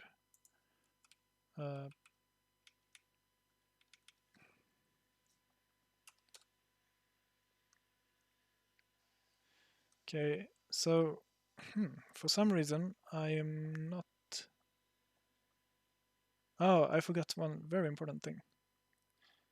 I forgot to set the permission. It should be all access permitted, of course, because we don't care about security. That is just in the way. This is only about configuring the cache. Oh, actually, I forgot to change this as well. So, yeah. Let's try it again.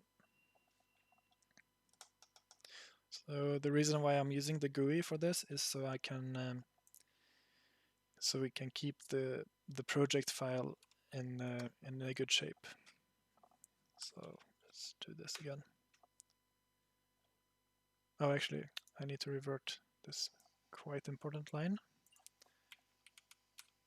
because otherwise everything is gonna look weird. But it seems to be working now.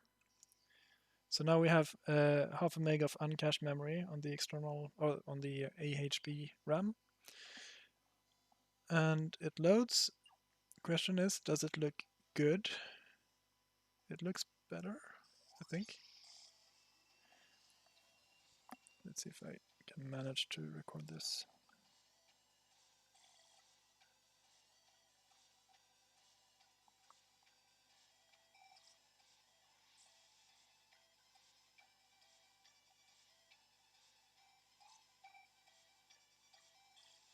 I think this looks really good. But this is not doing any double buffering. This is just single buffering. Yeah, let's see if I can find any artifacts. Okay, actually I can. So let me show you. So this is really not very nice to do on the stream, but I don't have time to set this up properly. But yeah, if you look at this, I caught a frame where there is actually VSync issue.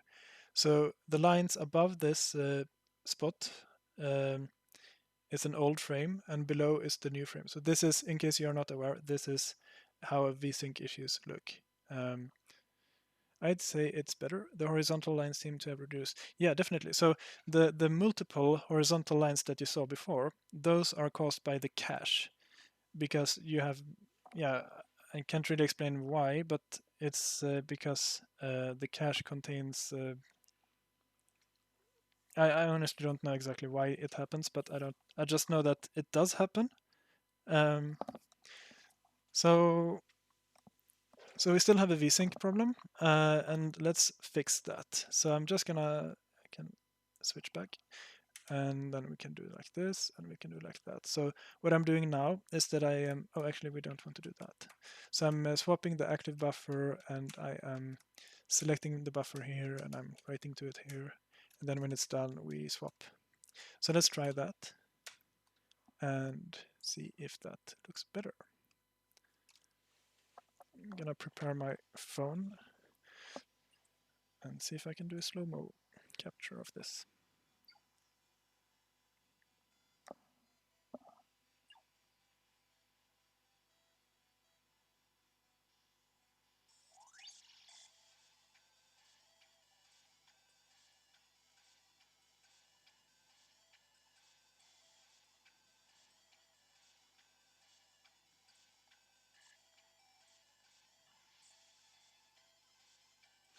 Okay, I think I have enough data. So I'm gonna go through the video on my phone and see if I can see any visible artifacts.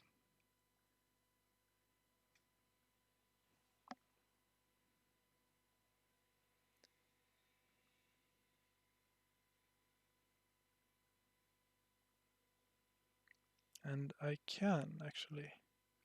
So I'm gonna show it like this. As you can see here, there is the issue again. So we have one old frame and one new frame. So I'm starting to think that maybe Maybe this VSync code does not... Oh, I know why it's not working. Though, I am stupid. I forgot a very important line. A line that maybe... Wow. Yeah, it's my fault for being an airhead. I forgot this call. There we go. So we can try this, and it should improve. But maybe... wait, it doesn't build. Let's do it like that. So it still doesn't build. What the heck?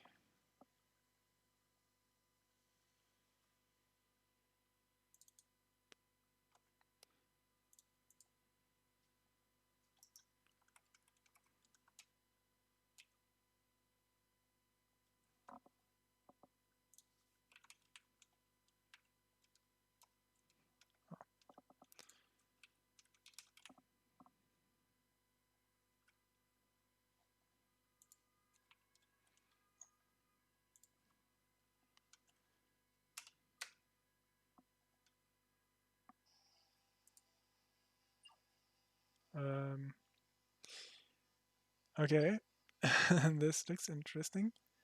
I believe I made a mistake.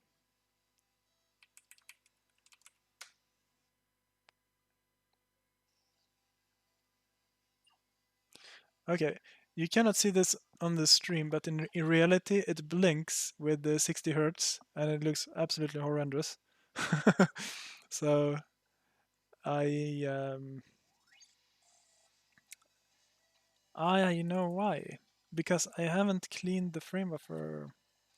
So let's do that. I forgot a very important line. Somewhere here is a memset. Yeah. There we go. So let's do that one more time. Okay, much better. Much better. Okay, this is exciting. So let me record this as well. Slow motion.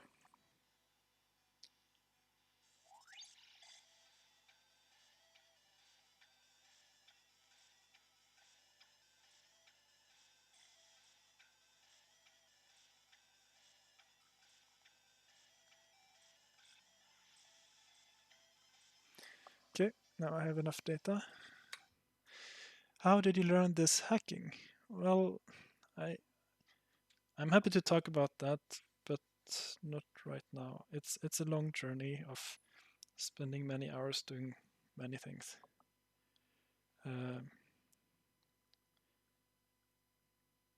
Okay. Nice. Okay, this is beautiful. There is zero tearing. So yeah, in case you're not aware, the effect we are looking for is called tearing, which is when the frame buffer is partly old and partly new, and you see like a big line. So actually, let me see if I can find this. Yeah, okay, let me show you something on the camera. So again, sorry for showing you my phone like this, but it's the best I can do. So you can see here that we have partially the old frame and partially the new frame, but this is actually the LCD being updated in real time. So I think we have solved tearing. And before we move on, I just want to check if the data cache hack or configuration, whatever you want to call it, is needed. So I'm gonna disable that and let's check it. So again, I'll switch and I'm gonna make a new video and see if I can spot any artifacts.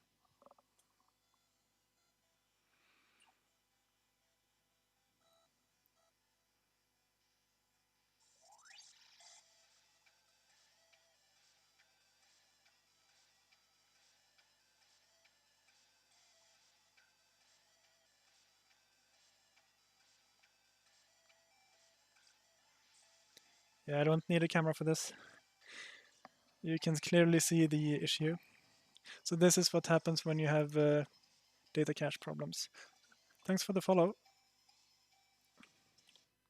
So just in case you did not see, I will show it.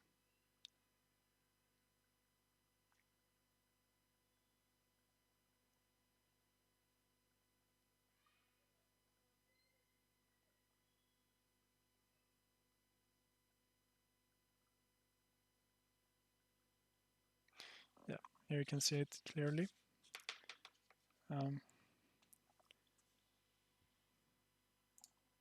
Again, sorry for the phone, but yeah, as you can see here, there are these jagged edges, and they should definitely not be there, and that is a data cache issue. And the way we solve it is by disabling the cache, by telling the memory protection unit to basically disable caching for basically most of the memory, 512 kilobytes of the memory. So I'm gonna add this. This will most likely impact performance somehow. So I'm gonna put this in an if-def. So let's call this if-def disable dcache AB RAM, or maybe like this. And then we only define this for the Game Boy. So let's add that to the definitions and just double check that it still works.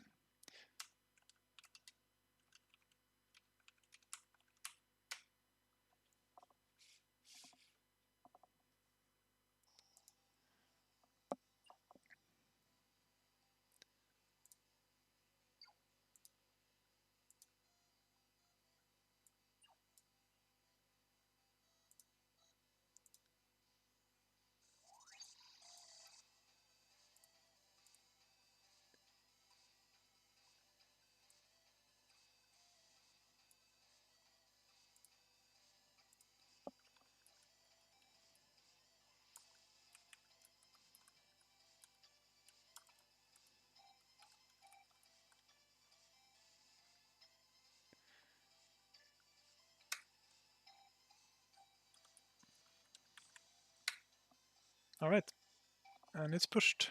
So now you can enjoy VSync, the beautiful Game Boy. And if you see tearing on the stream, it is because my camera has tearing, because I'm looking at this in real time with my eyes on the LCD, and it looks absolutely perfect. And I also recorded it with my slow motion camera and my phone and could confirm that yes, the tearing is gone. So I think that's a perfect place to end the stream. You can just look at this beautiful demo one last time.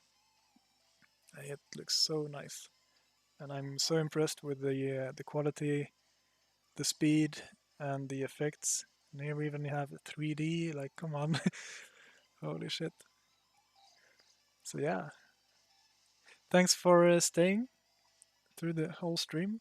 Like, it's very nice to have people commenting and telling me when I'm doing stupid stuff and asking questions and interacting. So yeah, thanks again for joining, and see you next time.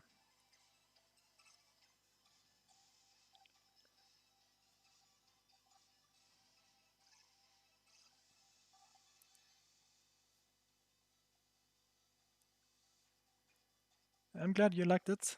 Thanks.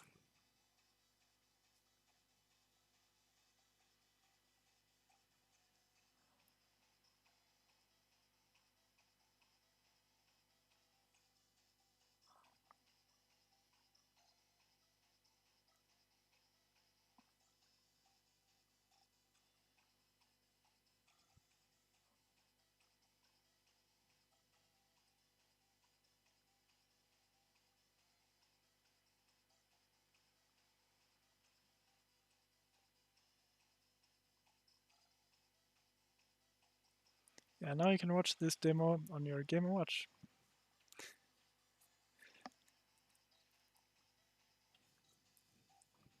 All right. Thanks again for joining. See you next time.